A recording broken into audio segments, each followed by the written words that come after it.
Thank you Lord, bless you father.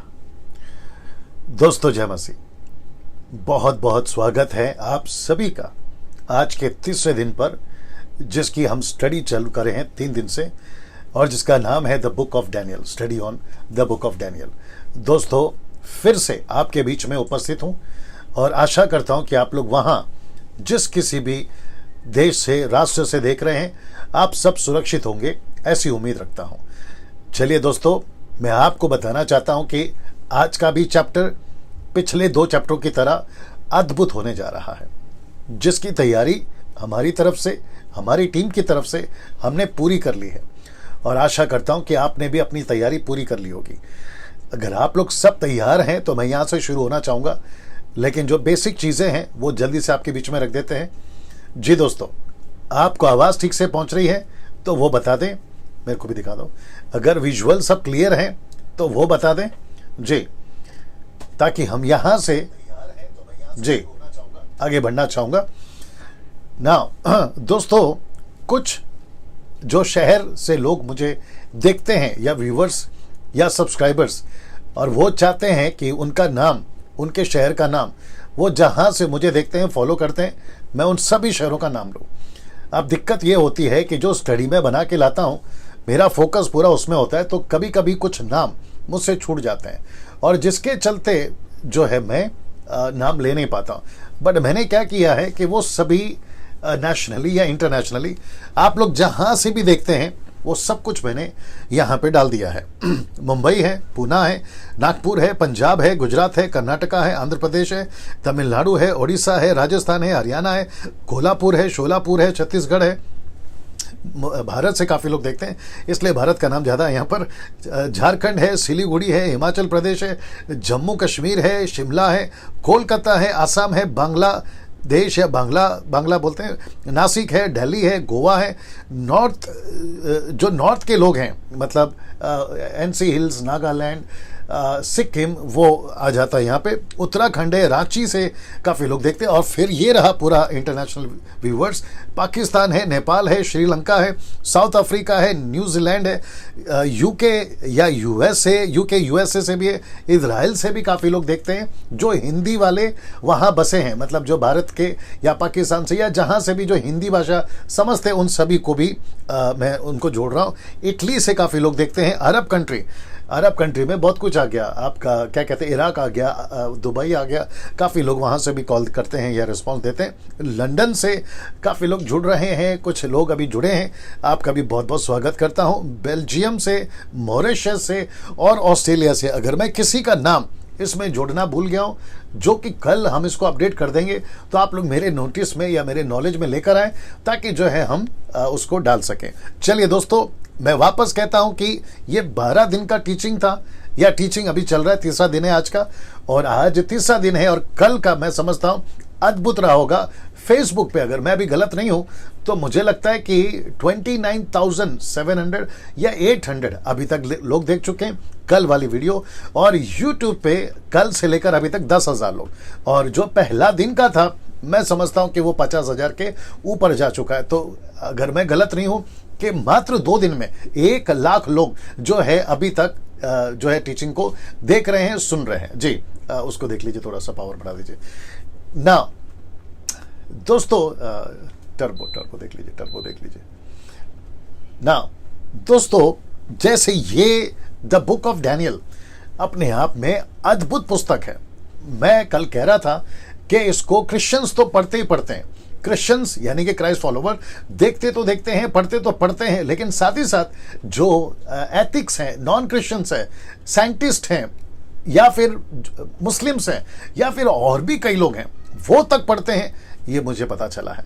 तो इसका मतलब यह हुआ कि आप सोचिए, ये पुस्तक जिसमें दुनिया भर की भविष्यवाणियां कैसे होंगी, क्या होंगी, सबका जिक्र इसमें लिखा है। और मैं समझता हूं कि आप लोग जो अभी सुन रहे हैं, मैं व्यक्तिगत जो आपको दे रहा हूं, मैं खुद भी ब्लेस हो रहा हूं। मैं ये कबूल करता हूँ। मैं खुद ब्लेस हो रहा हूँ, मैं खुद बहुत सारी चीज़ों को सीख रहा हूँ और मुझे 26 साल या 27 साल मेरी मिनिस्ट्री हो चुकी है अभी तक, मुझे भी जो है ये पुस्तक बहुत कुछ सिखा रहा है। सो मैं सिर्फ आपको नहीं सिखा रहा हूँ बल्कि मैं खुद भी सीख रहा हूँ, है ना। इसलिए तो लिखा है ना कि परमेश्वर का वचन दो धारी तलवार है, आपको भी काट रहा है, मुझे भी काट रहा है। तो उसी कड़ी में दोस्तों आज मैं चैप्टर 3 आपके बीच में लाने जा रहा हूँ। आइए देखते हैं वह क्या है ना। सबसे पहले मुझे पता चला कि 700 लोग, कितने लोग हैं जी, 750 लोग अभी जुड़ चुके हैं और मुझे अब यहां से शुरू हो जाना चाहिए। साथ ही साथ फेसबुक पर आप लोग जितने भी, क्षमा करें, यूट्यूब पर आप लोग जितने भी व्यूवर्स हैं, मुझे लगता है कि 87,000 प्लस हो चुके हैं। आप सभी को अभी मैं स्वागत करता हूं सर। और साथ ही साथ जो फेसबुक पे अभी देख रहे हैं, आपने मेरे चैनल को, जिससे डैनियल राज पैसे नहीं कमाता, मतलब आपको मेरा किसी प्रकार का यूट्यूब पर आपको विज्ञापन, एडवर्टाइजमेंट नहीं मिलेगा। उसका कारण यह है कि मैंने यूट्यूब वालों के साथ किसी प्रकार का टाई अप नहीं किया कि वो मुझे पैसे भेजें, और ना ही मैं परमेश्वर के वचन को बेच रहा हूं, ठीक है ना। सो उसका तो कोई मतलब ही नहीं है। मैं सब्सक्राइब इसलिए करने को कह रहा हूं फेसबुक वालों को जो भी अभी जुड़े हैं सर, ताकि मेरे मैसेजेस जब अपलोड होते हैं तो आप लोग वहां से देख सकते हैं और दूसरों को भी उसका लिंक जो है फॉरवर्ड कर सकते हो। तो ऐसे करते हुए हम परमेश्वर के राज्य को खूब आगे बढ़ा सकते हैं। चलिए दोस्तों, आज चैप्टर 3 पे बात करूंगा। आज डे 3 है और आप सभी जानते हैं study on the book of Daniel. मैं यहां से शुरू करने जा रहा हूं, ये सब मैं बता चुका हूं। Now this chapter is about challenge. Let me repeat again, this chapter is about challenge. Challenge किसमें है आइए बताता हूं। चुनौती एक चैलेंज है, चैलेंज है between true God and false God. मैं रिपीट करता हूं, this chapter is about challenge. And what is that challenge? Between true God and false God. एक सच्चा परमेश्वर और एक झूठा परमेश्वर के बीच में, झूठा परमेश्वर से आप लोग को अभी थोड़ी देर में समझ में आ जाएगा ना। ये उसको लेकर ये चुनौती है, ये चैलेंज है। साथ ही साथ आपको समझाने के लिए हिंदी में इस अध्याय में आपको दो तरह के लोग मिलेंगे, दो तरह के लोग। एक राजा जिसको पता ही नहीं किसको परमेश्वर बोलना है, एक ऐसा राजा है जिसको पता ही नहीं है कि परमेश्वर किसको बोलना है। दूसरा ऐसे लोग जो कि 3 कैरेक्टर हैं, मैं बताऊंगा उनको और आप जानते भी हैं। दूसरे ऐसे लोग जो जानते हैं, कौमा जानते हैं और उसके लिए मरने तक को तैयार है। Can you believe this? आप ये दोनों से आज मिलने जा रहे हैं।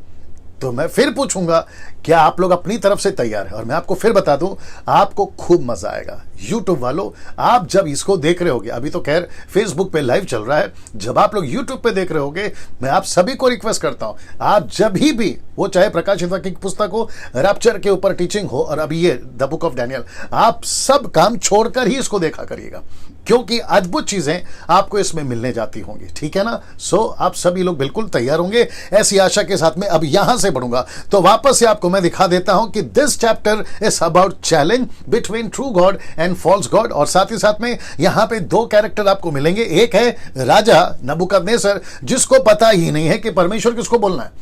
इनकी तादाद दुनिया में ज्यादा है, आऊंगा उसके ऊपर। दूसरा ऐसे लोग हैं जो जानते हैं कि परमेश्वर कौन है और उसके लिए मरने तक को तैयार है, ठीक है ना। ना दोस्तों, मैं आपके बीच में पहला वचन, चैप्टर 3 का पहला वचन रखने जा रहा हूं। आइए देखते क्या लिखा है। नबूकदनेस्सर राजा ने सोने की मूर्त बनवाई और साथ ही साथ लिखा है कि उसकी ऊंचाई 60 हाथ, जिसको कहते हैं 20 फीट। उसकी जो हाइट है ना वो 20 फीट है, आप अंदाजा लगा लीजिएगा। जिसकी ऊंचाई 60 हाथ 20 फीट है और चौड़ाई 6 हाथ की थी, जिसको कहते हैं 2 फीट, ठीक है ना। और उसने उसको बाबेल के प्रांत के दूरा नामक एक मैदान में खड़ा कराया। अभी मुझे जो फोटो मिला है गूगल से, मैं वो रखूंगा आपके बीच में, आप देखिए उसको, आपको कैसा लगता है, क्योंकि मेरे पास में दूसरा कोई और इमेज नहीं मिला। नाउ प्रश्न ये उठता है सबसे पहले, व्हाई गोल्डन स्टैचू, मतलब सोने की मूर्ति क्यों? मैं उसको कनेक्ट करूंगा, ठीक है ना। ना पहले इसको देख लीजिएगा जी, ऐसा कुछ ये विशाल, ऐसा कुछ ना। साथ ही साथ दोस्तों, जो वचन 2 में उसने क्या करा, पहले ये देख लेते हैं। तब नबूकदनेस्सर राजा ने अधिपतियों, हकीमों, राज्यपालों, सलाहकारों, खजांचियों, न्यायियों, शास्त्रियों और आदि प्रांत प्रांत के सभी अधिकारियों को बुलवा भेजा कि वे उस मूरत की प्रतिष्ठा में आए जो उसने खड़ी कराई थी।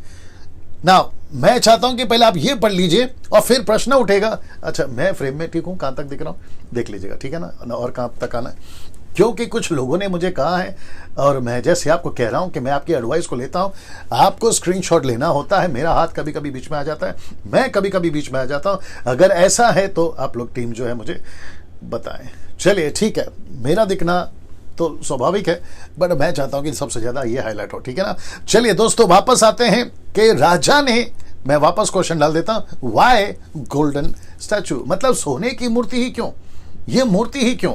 अब मैं आपको कनेक्ट कर रहा हूं ना, मुझे ऐसा प्रतीत हो रहा है या फिर ऐसा मुझे एहसास हो रहा है कि राजा को दूसरे चैप्टर में, सेकेंड चैप्टर में, जब डैनियल ने कहा था कि आपका जो सिर है वो बेबीलोन है और दूसरा जो छाती है वो मीडोस एंड फरसी है, ठीक है ना। फिर उसके बाद में पीतल ग्रीस है और आपका जो लोहा है वो रोम है और बाकी जो लोहा और कीचड़ है वो यूरोप के 10 सिटीज हैं, वो मैं आपको कल बता चुका हूं। तो राजा को लगा कि अगर ऐसी बात है, मैं सोने का, मेरा जो दर्शन देखा था, अगर मैं वो सोने का हूं, मैं गोल्डन हूं, गोल्ड हूं, तो मैं काम करता हूं, मैं ये कॉन्सेप्ट को ही चेंज कर देता हूं। अब आप उसकी मूर्खता बोलिए, आपको जैसा ठीक लगता समझिए, लेकिन ये नहीं हो पाएगा क्योंकि परमेश्वर ने प्रकट कर दिया था कि बेबीलोन एक वक्त में खत्म हो जाएगा और उसको वाकई में खत्म किया मीडोस एंड पर्सीज ने, ठीक है ना, उसको खत्म किया मादी और फारसियों ने हिंदी में।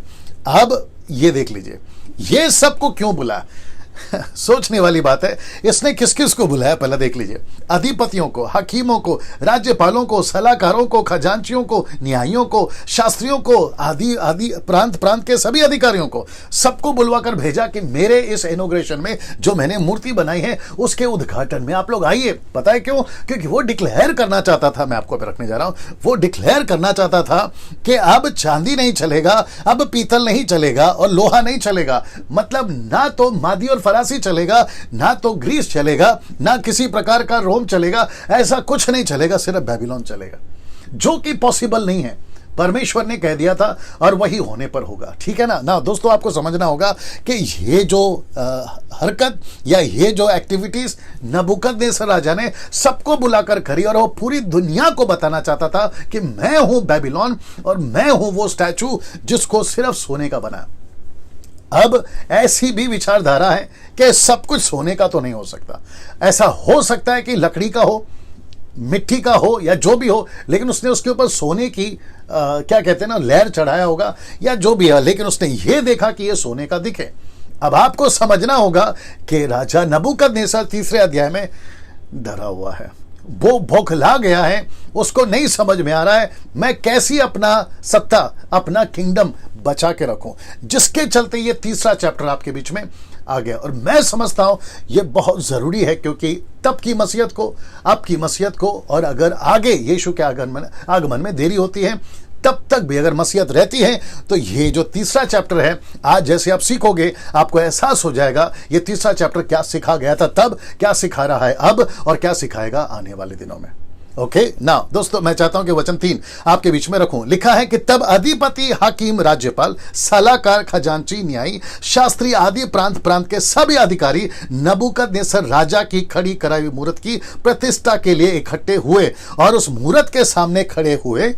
और फिर कहता है वचन 4, तब डिंडोरियों ने, मतलब जो ऐलान करते हैं, डिंडोरियों ने ऊंचे शब्द से पुकार कर कहा, ऊंचे शब्द से पुकार कर कहा, हे देश देश और जाति जाति के लोगों, भिन्न भिन्न भाषा बोलने वालों, तुमको यह आज्ञा सुनाई जाती है। क्या सुनाई जाती है देखिएगा ना, ये चित्र आपको मदद करेगा। ये व्यक्ति यहां से ऐलान कर रहा है, ये राजा यहां पर बैठा हुआ है और वो डिक्लेयर कर रहा है। क्या डिक्लेयर कर रहा है देखिएगा, जिस समय, बड़े ध्यान से सुनिएगा, जिस समय तुम नरसिंगे, बांसुरी, वीणा, सारंगी, सितार, शहनाई आदि सब प्रकार के बाजों का शब्द सुनो। आगे देखिएगा, तब सुनो, तुम उसी समय, सीरियस, तुम उसी समय गिरकर नबूकदनेस्सर राजा की खड़ी कराई हुई सोने की मूरत को दंडवत करोगे।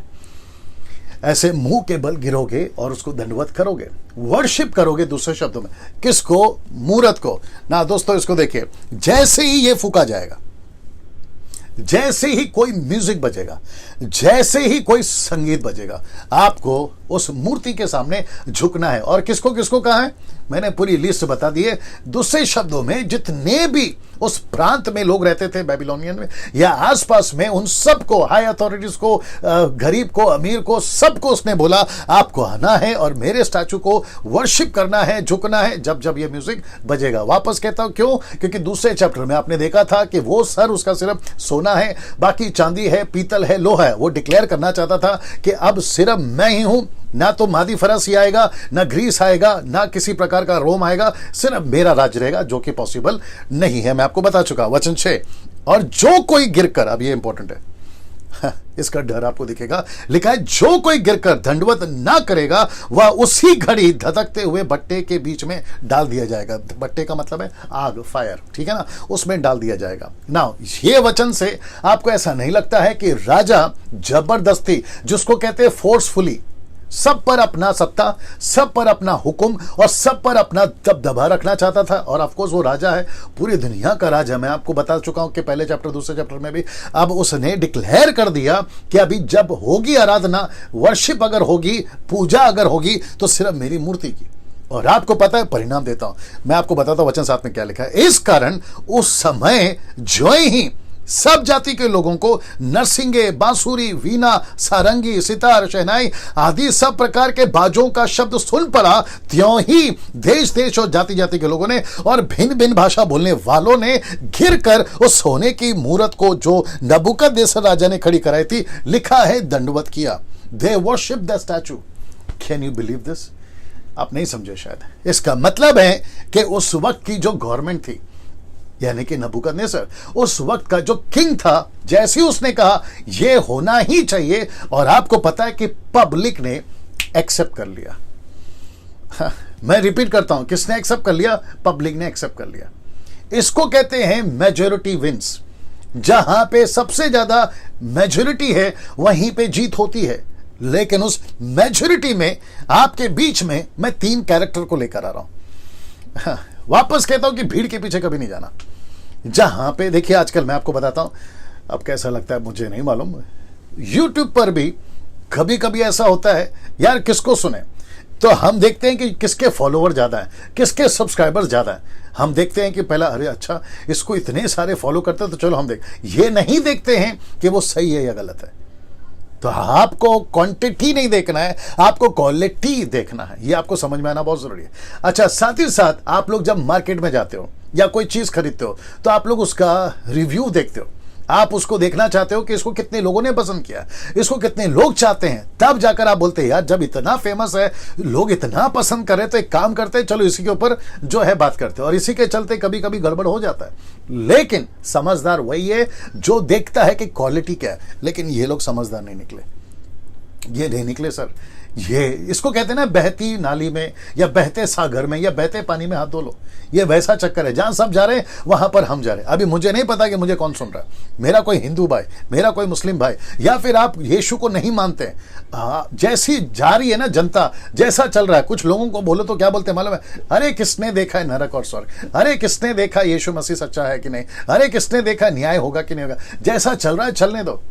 अभी जैसी कोरोना वायरस आया, मैं समझता हूं कि सबकी हालत खराब हो गई है ना। यही चीज तो प्रभु समझाना चाह रहा है।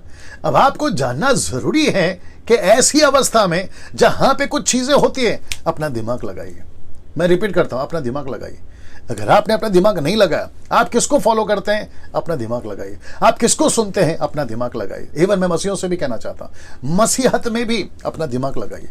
आप अभी तक किसको फॉलो करते आ रहे थे? दिमाग लगाइए।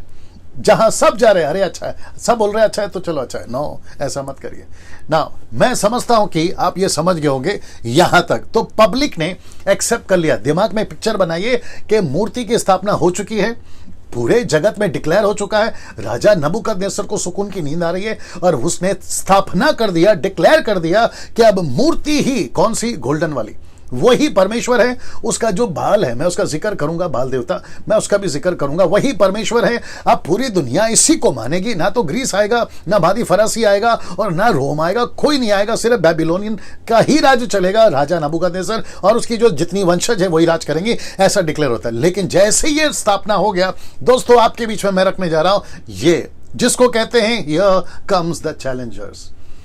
मैंने आपको बताया था शुरू में ये चैलेंज वाला चैप्टर है, तो रिपीट कर देता हूं कि here comes the Challengers.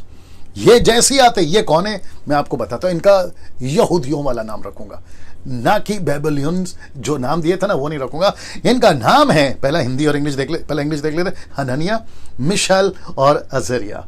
Hindi में आ जाते हैं हनन्याह, मिशाएल और अजरिया। ये वो नाम है, ये यहूदियों के नाम है, ये उनका ओरिजिनल नाम है। शद्रक मेशक अबेदनगो ये बेबीलोन के बीच में रखा गया नाम है, जिसको हम नहीं बोलेंगे तो ये नाम लेके चलेंगे। अभी भविष्य में आदि हो गए हम लोग, मुझे मालूम है। शद्रक मेशक अबेदनगो, इसके ऊपर तो शायद गाने भी बन गए कभी कभी वही तो बताया ना, सोचते नहीं है, समझते नहीं है और हम चल पड़ते हैं। वैसे ही अब आप उसको चेंज करो, अब शद्रक मेशक अबेदनगो मत बोलिए, क्योंकि शद्रक मेशक अबेदनगो का मैंने अर्थ बता दिया पहले दिन ही। ये सब देवताओं से कनेक्टेड है, उनके मूर्ति पूजा से कनेक्टेड है। उसके चलते हम शद्रक मेशक अबेदनगो नहीं बुलाएंगे। ये बात भी अलग है कि आपका नाम क्या है, उससे कोई फर्क नहीं पड़ता आज की तारीख में। आपका काम बात करता है, नाम नहीं। लेकिन उसके बावजूद भी क्योंकि कैरेक्टर है, उसके लिए हमको लेकर चलना होगा ये नाम। एक है हनन्याह, दूसरा है मिशाएल और तीसरा है अजरिया। ना वापस कहता हूं कि जब सब कुछ सेट हो गया था, स्थापना हो चुकी थी, सब जगह पे हल्ला मचा था। आप चाय की नुक्कड़ पे जाओ, यहां की बात कर रहा हूं, वहां पे नबूकदनेस्सर की मूर्ति। आप न्यूज़पेपर उठा लो, नबूकदनेस्सर की मूर्ति। आप व्हाट्सएप पे ओपन कर लो, आप समझ जाइए मैं क्या बात कर रहा हूं। नबूकदनेस्सर की मूर्ति। आप न्यूज़पेपर या न्यूज़ चैनल ओपन करो, नबूकदनेस्सर, यहां जाओ, नबूकदनेस्सर की मूर्ति। चारों तरफ हल्ला है और उसके बीच में कैन यू बिलीव दिस, उन लाखों लोगों के बीच में, उन हजारों के बीच में, जहां सब एक्सेप्ट कर चुके हैं, ये तीन कैरेक्टर आते हैं चैलेंज देने के लिए। अब आप सोच के देखिए, अगर इनका पहला दोस्त जिसका नाम है डैनियल, अगर वो तगड़ा था, वो मजबूत था, तो उसने अपने दोस्तों को भी वैसे ही मजबूत किया। अब ये बात अलग है कि चैप्टर 3 में डैनियल का जिक्र नहीं है। मैं आपको लास्ट में बताऊंगा क्यों, ठीक है ना, वो नहीं है यहां पे। लेकिन उसके दोस्त भी कम नहीं है ना, दोस्त कम भी नहीं। डैनियल शेर तो ये सवा शेर, और उन्होंने क्या टक्कर दिया, क्या चैलेंज दिया, आपके बीच में रखने जा रहा हूं ना। वचन 8 कहता है, उसी समय, वचन मैंने आपको कल कहा था या यस्टरडे कहा था, हम वर्ड्स बाय वर्ड्स चलेंगे। जो भी स्टडी ले रहा है वो बिल्कुल वचन के अनुसार word to word, words by words study दे रहा हूं, ठीक है ना। वचन 8, उसी समय कई एक कसदी, मतलब ब्लैक मैजिक करने वाले कई एक कसदी पुरुष राजा के पास गए और कपट से यहूदियों की चुगली की। सीरियस, अब उन्होंने चुगली क्यों की आप सभी जानते हैं। डैनियल और ये तीन नाम, ये टॉप पे थे। दर्शन देखना हो तब, क्या कहते हैं, सपनगार तो बताना हो तब, ये टॉप पे थे। और उसके चलते ये हुआ कि उन्होंने चुगली की। चुगली क्या की देखे, वे नबूकदनेस्सर राजा से कहने लगे, हे राजा तू चिरंजीव रहे। मैंने आपको बताया वहां का कल्चर था, वहां का सिस्टम था, ऐसा है ना, प्रोटोकॉल होता था कि राजा को ग्रीट करना या अभिनंदन देना ना। वचन 10, हे राजा तूने तो ये आज्ञा दी है कि जो मनुष्य नरसिंगे, बांसुरी, वीणा, सारंगी, सितार, शहनाई आदि सब प्रकार के बाजों का शब्द सुने, वह गिर कर उस सोने की मूर्त को दंडवत करे। यह आपने हुक्म दिया था राजा जी। राजा बोला, यस ये तो दिया था मैंने। बोला अब क्या हुआ? बोला 3 चैलेंजर आए 3 चैलेंजर आए और वो जो है, पढ़वा देता हूं, और जो कोई गिर का दंडवत ना करे वह धधकते हुए भट्टे के बीच में डाला जाए। राजा ने बोला, यस मैंने ये बताया था, मैंने साइन किया, थप्पा भी मार दिया, ये बात सही है। लेकिन प्रॉब्लम क्या हुआ? वो कहते हैं, वचन 12, देख शद्रक, अब ये नाम वहां क्यों चल रहा है? क्योंकि ये नाम उन्होंने रखा है तो वहां पे प्रचलित है। शद्रक, मेशक और अबेदनगो नामक कुछ यहूदी पुरुष, मजा आएगा सर आप लोगों को। लिखा है कि कुछ यहूदी पुरुष जिन्हें तूने बाबेल के प्रांत के कार्य के ऊपर नियुक्त किया है, उन पुरुषों ने, अब ये देखो, इसको कहते हैं बटर मसाला डाल के बड़ा चढ़ा के बोलना। उन पुरुषों ने, हे राजा तेरी आज्ञा की कुछ चिंता नहीं की, तेरी आज्ञा की कुछ चिंता नहीं की। अच्छा, दूसरा, वे तेरे देवता की उपासना, नंबर 1 उसका देवता कौन है? बाल। मैं कनेक्ट करूंगा इसको। उसका देवता है बाल। कहते हैं कि तेरे देवता की उपासना नहीं करते, और जो सोने की मूर्त तूने खड़ी कराई है अभी अभी, जिसको पूरी दुनिया स्वीकार कर चुकी है, हम स्वीकार कर चुके, कह रहे हैं उसको भी दंडवत नहीं करते। उसको भी दंडवत नहीं करते। अब आप जानना चाहते हैं कि राजा का रिएक्शन क्या आएगा? राजा ने जैसे ही सुना, राजा को आया गुस्सा। आपको पता है क्यों? जब से चैप्टर 2 हो गया ना, जब से अध्याय 2 हो गया ना, राजा की रात की नींद उड़ चुकी थी।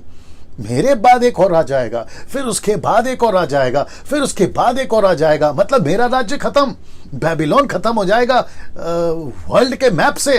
ये मैं होने नहीं दूंगा। उस जोश में, उस क्या कहते हैं ना, उस जज्बे में उसने ये मूर्त खड़ी कराई थी। और याद रखो, सोने की, ना चांदी की, ना पीतल की, ना लोहे की, ना लकड़ी की, ना किसी मट्टी की, सोने की ही बनाई थी उसने, ताकि वो बताना चाहता था कि मैं ही हूं असली।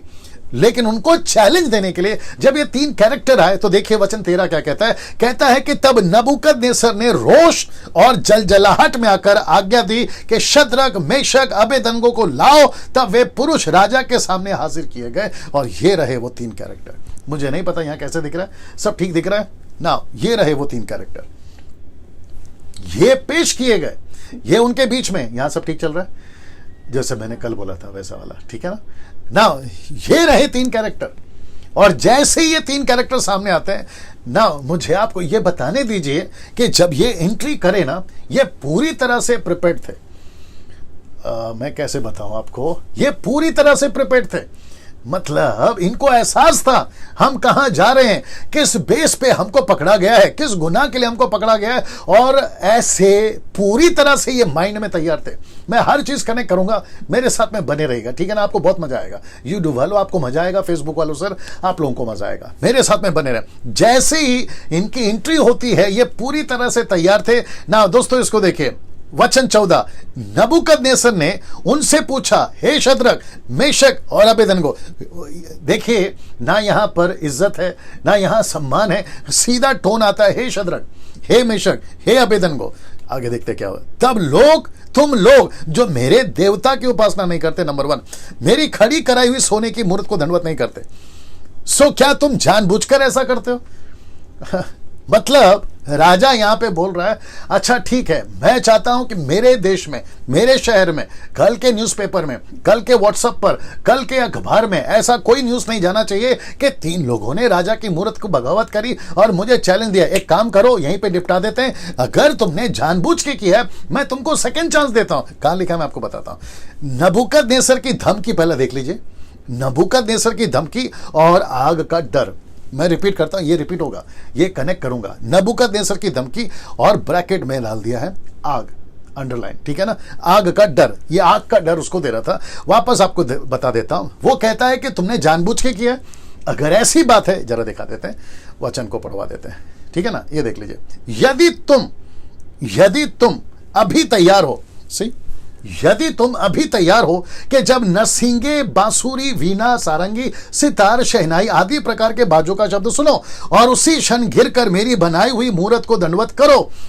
आगे देखिए क्या लिखा, तो बचोगे, और बचोगे, कोमा फुल स्टॉप आ गया, बचोगे। यदि तुम दंडवत ना करो तो उसी घड़ी धधकते हुए भट्टे के बीच में डाले जाओगे।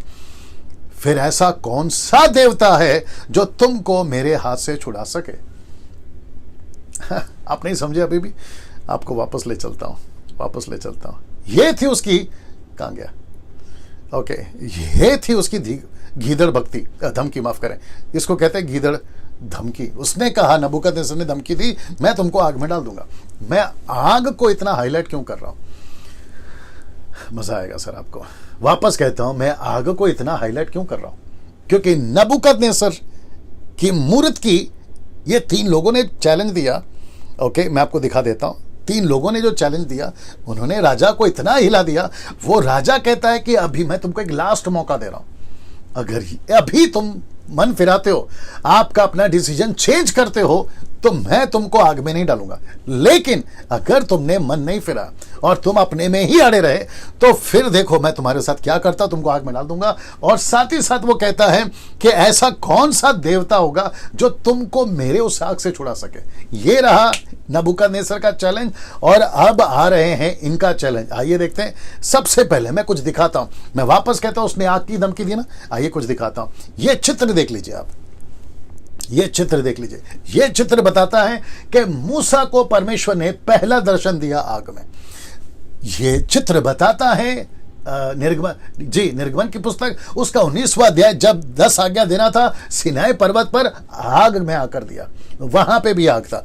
अब इसको देख लीजिए, ऐसा लिखा है, ये वाला निर्गमन की किताब उसका 13 का 21 में लिखा है कि यहोवा उन्हें दिन को मार्ग दिखाने के लिए मेघ के खंबे में और रात को उजियाला देने के लिए आग के खंबे में, उसमें दिख रहा है, आग के खंबे में होकर उनके आगे आगे चला करता था, जिससे वे रात और दिन दोनों में चल सके। ये वाला। तो आप सोच रहे होंगे कि डैनियल भाई आप बोलना क्या चाहते हैं। मैं आपको दिखा देता हूं मैं क्या बोलना चाहता हूं। यहां ये तीनों ना, ये तीनों को पता था कि परमेश्वर वहां है जो आग में होके चलता है। परमेश्वर वहां है जो आग में होकर चलता है। इनको पक्का पता था। ये मन में सोच रहे होंगे जब इनको न्यूज़ मिली होगी कि राजा ने एक मूर्त बनाई है।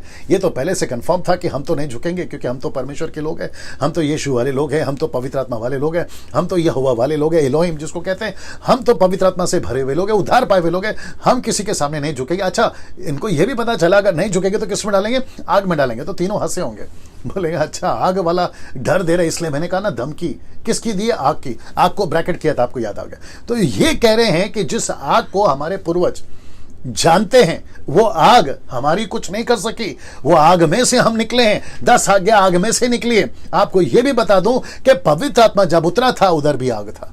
Can you believe this? आप सोच के देखें। और आपको पता है, मैंने नहीं डाला, लूका की किताब उसका 12 का 49, लूक चैप्टर 12 वर्स 49 कहता है कि यीशु कहता है मैं पृथ्वी पर आग लगाने आया, यहां लगी है आग, यहां लगी है आग।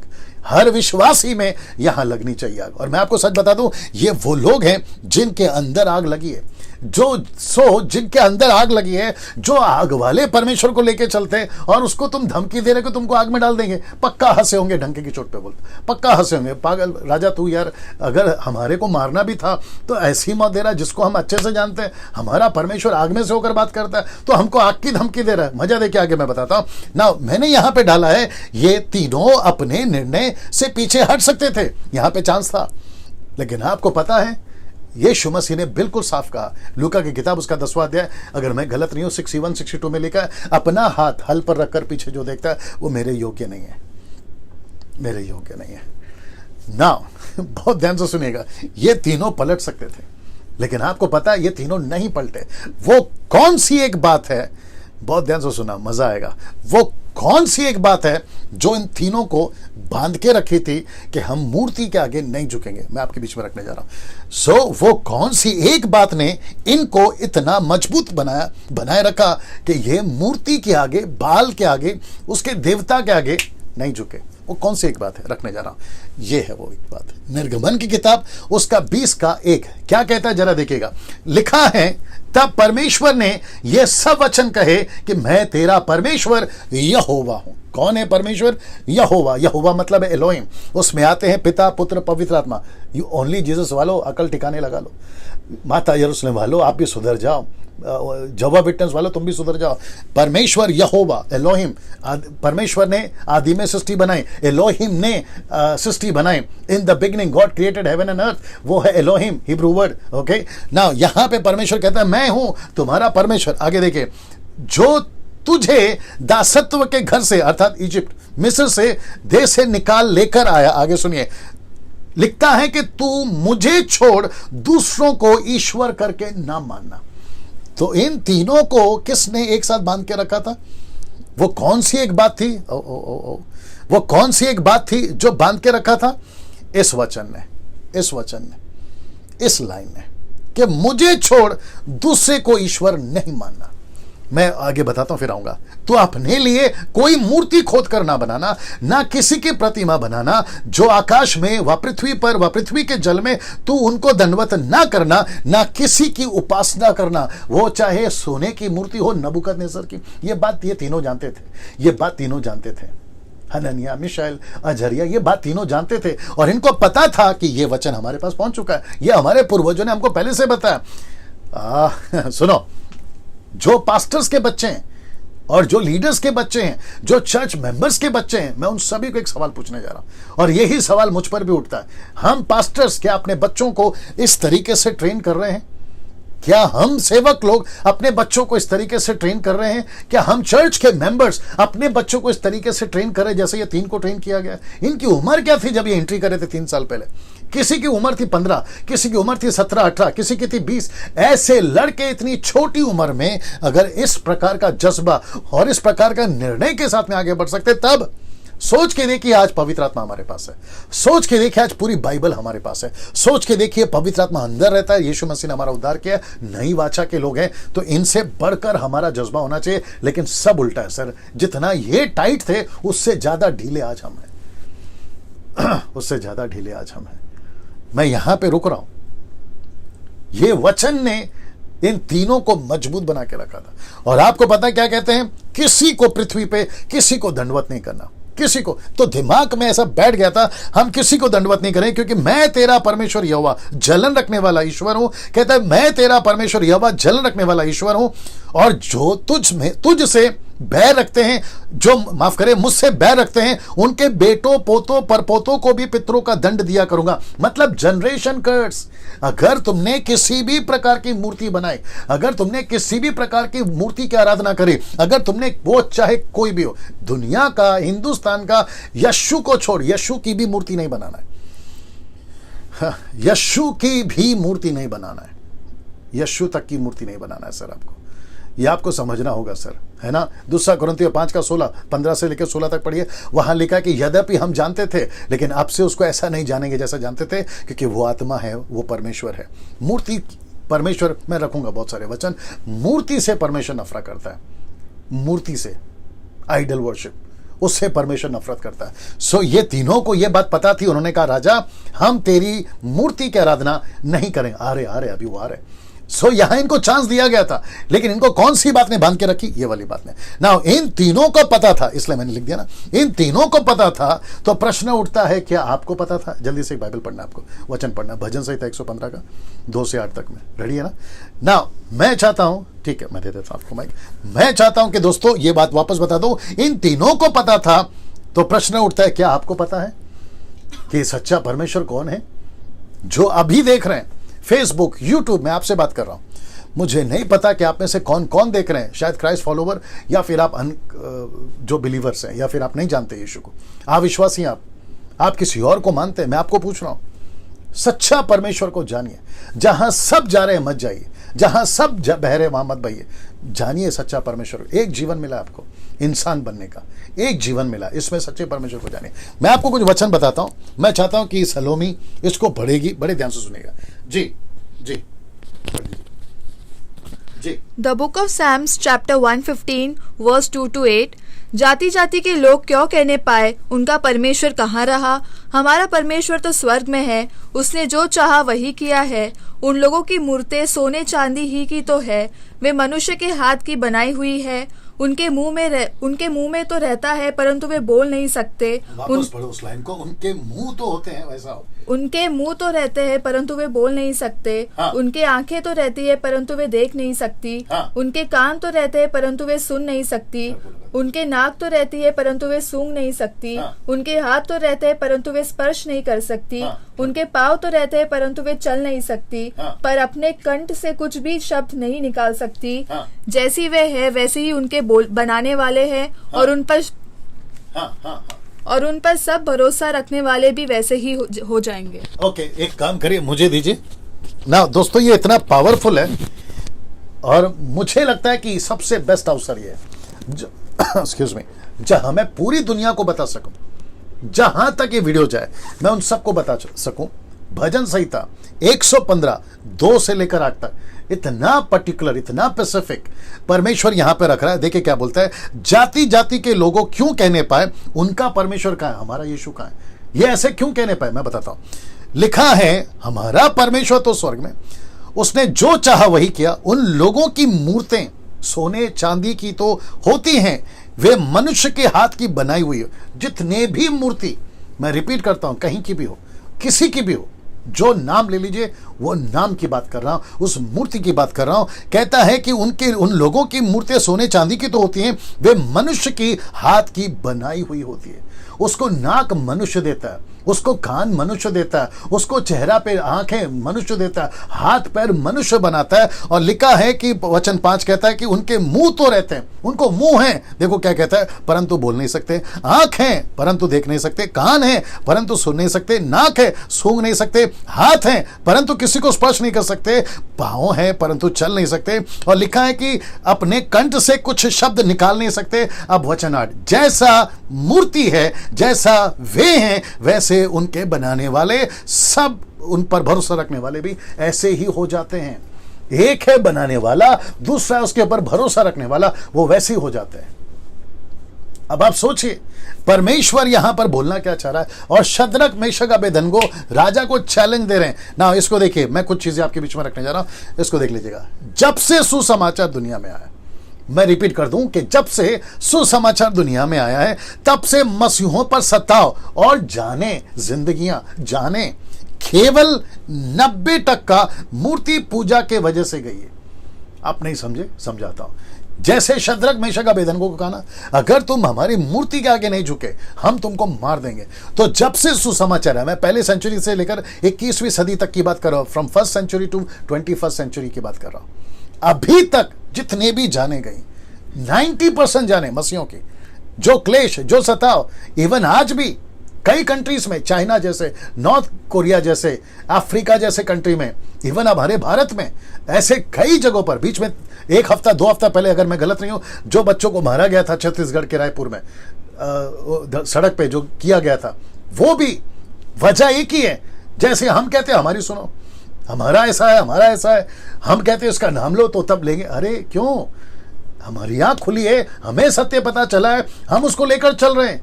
और वही चीजें आपको बताते हैं। यहां पे प्रॉब्लम ये नहीं है कि कौन हिंदू है, कौन मुस्लिम है, कौन सिख है, कौन ईसाई है, कौन बुद्धिस्ट है, कौन पारसी है, आदिवासी है, यहूदी है, ये चक्कर नहीं है। यहां बात है एक सच्चे परमेश्वर की, और यहां बात है इंसान की। कोई भी इंसान, वो टाटा हो, अंबानी हो, बिरला हो, करोड़पति हो, रोडपति हो, ऐसा वाला, वैसा वाला, पैसा वाला, वो इंसान बनकर ही पैदा होता है। जब नर्स बच्चा लेकर आकर माँ बाप को देती है ना, वो ये नहीं कहते कि हिंदू पैदा हुआ, वो नहीं कहते कि मुस्लिम पैदा हुआ, वो कहते तुमको या तो लड़का हुआ है या तो लड़की हुई है। क्या बात करते हो यार, ये है असली धर्म इंसानियत का। लेकिन क्योंकि हम सभी जानते हैं लूसीफर, जो कि सबका बॉस बनकर बैठा है, कठपुतली की तरह सबको चला रहा है, और उसने ये सारा डिवाइडेशन लेकर आया, और जिसके चलते आज तक इंसान हो। लेकिन ये बहुत जल्दी खत्म होगा, जो कि एक आ रहा है, और उसका नाम है यीशु। दूध का दूध और पानी का पानी करेगा। आप जैसा प्रतिक्रिया देना चाहो दे सकते हैं। आमीन, प्रेज़ द लॉर्ड। सो वापस ये स्क्रीन के ऊपर आ जाते हैं। जितनी जाने सुसमाचार के लिए गई हैं, 90% तक सिर्फ मूर्ति पूजा की वजह से। हम नहीं मानेंगे। और मैं समझता हूं आज का चैप्टर समाप्त होते होते अगर किसी का विश्वास अभी ढीला ढूला है, मैं चाहता हूं टाइट हो जाए।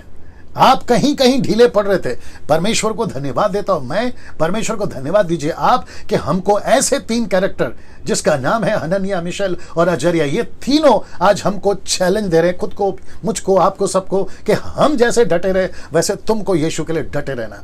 ये संदेश, ये टीचिंग के माध्यम से आप सभी के बीच में बात कर रहा हूं, ठीक है ना। इसको देखिए, 2 कोरिन्थियों उसका 6वां अध्याय वचन 16-17।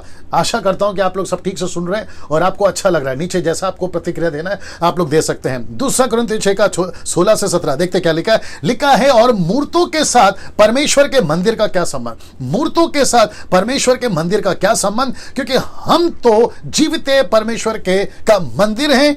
लिखा है, जैसा परमेश्वर ने कहा कि मैं उनमें बसूंगा, उनमें चला फिरा करूंगा, मैं उनका परमेश्वर रहूंगा और वो मेरे लोग होंगे। इसलिए प्रभु कहता है एक्सक्यूज मी, इसलिए प्रभु कहता है, क्या कहता है, उनके बीच में से निकलो, उनके बीच में से निकलो, और कहता है कि अलग रहो और अशुद्ध वस्तुओं को मत छुओ तो मैं तुम्हें ग्रहण करूंगा। लिखा है कि मूर्तों के साथ परमेश्वर के मंदिर का क्या संबंध। मूर्तों के साथ परमेश्वर के मंदिर का क्या संबंध। अगर कोई कैथलिक मुझे देख रहा है अभी, आप कहां से भी हो मुझे नहीं मालूम, मेरे कुछ दोस्त भी हैं कैथलिक्स, यार आपको भी कहना चाहता हूं, आप जो रोजरी को रखकर उसको जो करते हो ना रोजरी के साथ, वो भी आइडल वर्शिप है, मूर्ति पूजा है। आप क्रॉस पहनते हो ना गले में और क्रॉस को रखते हो, चूमते हो, पर्स में यीशु की फोटो रखते हो, वो तक मूर्ति पूजा है। वो तक मूर्ति पूजा है। आप गले में एक वचन निकाल के रखो, 2 किंग चैप्टर 18 वर्स 4 निकाल के रखना, ठीक है ना। दूसरा राजा 18 का 4 निकाल के रखना। मैंने नहीं डाला क्योंकि यहां पर परमेश्वर जब लीड करता है तो मुझे बोलना पड़ता है, ठीक है ना। सो मैं कह रहा था, कुछ लोग कहते हैं, क्योंकि मैं कैथलिक से आता हूं, हमारी पूरी जनरेशन कैथलिक है और ये मैं पहला जनरेशन हूं और मेरा एक और भाई है, वो हम सेकंड जनरेशन है, यानी कि हम 2 लोग हैं जो वहां से बाहर निकले हैं, सच को जाना। मैं ये नहीं कहता कि मैं प्रोटेस्टेंट हूं, कभी नहीं। मैं पेंटिकोस्टल हूं, कभी नहीं। मैं कैरिस्मेटिक हूं, कभी नहीं। मैं हलाना हूं, मैं फलाना हूं, मैं नहीं हूं। मैं सिर्फ यीशु का राज्य का बच्चा हूं, मैं उसका संतान हूं। We are the sons and daughters of his kingdom. ये है हमारी पहचान। हम किसी प्रकार के कोई डिनोमिनेशन में नहीं है, हम कोई क्रिश्चियन नहीं है।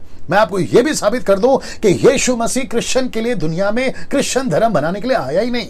धमकी की चोट पे बोलता हूं, निकाल के दे दीजिए, ओपन चैलेंज है। 9982335777 मेरा नंबर है। आप चाहिए तो उसको पॉज करके सुन लेना बाद में, जो नंबर मैंने बताया। अगर किसी को पता चल गया कि यीशु मसीह क्रिश्चियन का भगवान है, मैं फेसबुक पर यूट्यूब पे आना छोड़ दूंगा। मैं फेसबुक और यूट्यूब पे आना छोड़ दूंगा।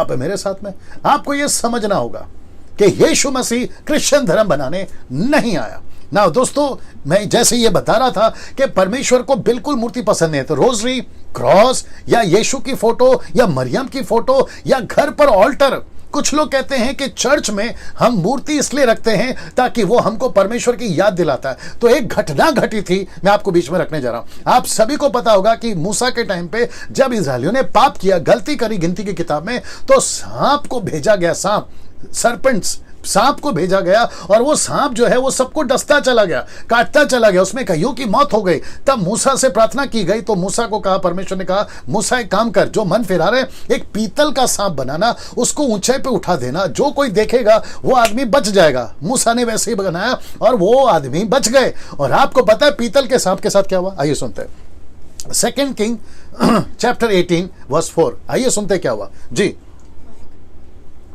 जी जी 2 किंग चैप्टर 18 वर्स 4। हाँ, दूसरा राजा 18।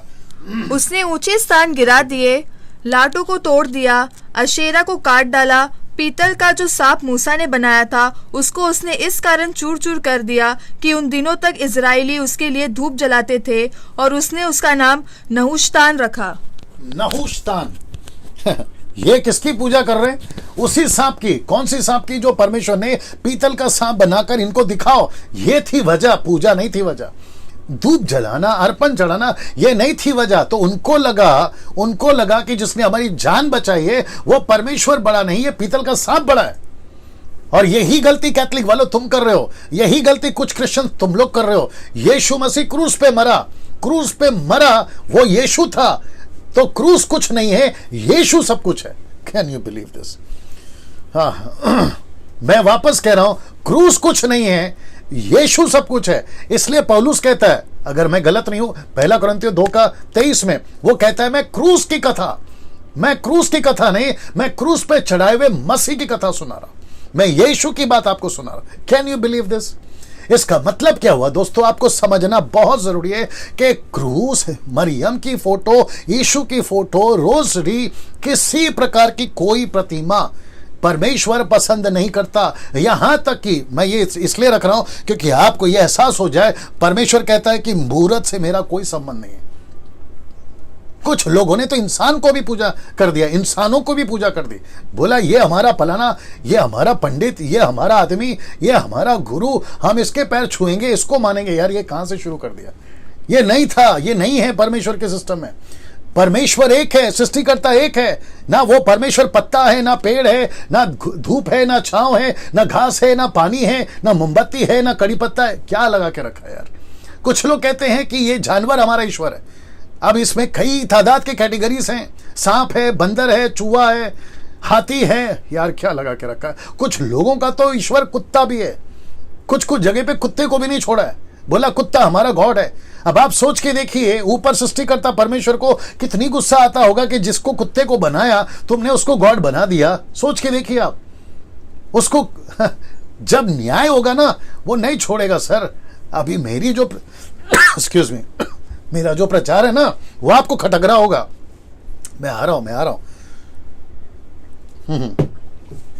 आपको मेरा जो प्रचार है ना अभी खटक रहा होगा। बोला डैनियल भाई हमारी मर्जी, हम जैसा चाहे वो करें। आपकी मर्जी है ना सर, लेकिन उसकी मर्जी का क्या। मेरा एक डायलॉग हुआ करता था जब मैं ओपन क्रूसेड में प्रचार करता था, खाते उसके, पीते उसके, हवा उसका, पानी उसका, जमीन उसका, सब कुछ उसका, किडनी उसका, हार्ट उसका, मर्जी किसका, उसका या तुम्हारा। सोच के देखिए आप, हम उसके बलबूते पे हैं। रात को सोते हो आंख बंद करके तुम अपनी मर्जी से, लेकिन जब सुबह आंख खुलती है ना उसकी मर्जी से। सोच के देखिए आप, ये उसकी मेहरबानी है। अब उस सृष्टिकर्ता को छोड़कर, अच्छा एक गजब की बात बता रहा हूं, आइए देख लेते पहले ये चित्र देख लीजिए आप। ये चित्र देख लीजिए, अगर आपको थोड़ा सा दिख सके ये चित्र देख लीजिए। यहां परमेश्वर इंसान को बना रहा है, लेकिन रोमियो की किताब उसका 21 क्या कहता है मालूम है? मनुष्यों ने परमेश्वर को बना दिया। मैं रिपीट कर देता हूं, लिखा है अविनाशी परमेश्वर की महिमा को नाशमान मनुष्य, पक्षियों, चौपायों, रेंगने वाले जंतुओं की मूरत की समानता में बदल डाला। मतलब जिस इंसान को परमेश्वर ने बनाया था, परमेश्वर ने इंसान को बनाया, इंसान कहता है रुक जाओ अभी हम आपको बनाएंगे। क्या मूर्खता है भाई, क्या मूर्खता है, क्या फुलिशनेस है, क्या बेवकूफी है। आप परमेश्वर को कैसे बना सकते हो? हमारी औकात क्या है?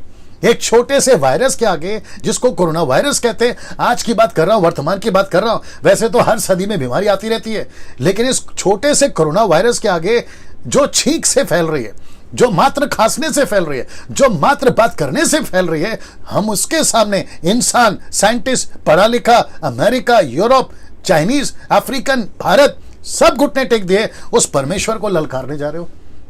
हमारी हैसियत क्या है साहब? हम कुछ नहीं है उसके सामने। यह बात आपको समझना होगा।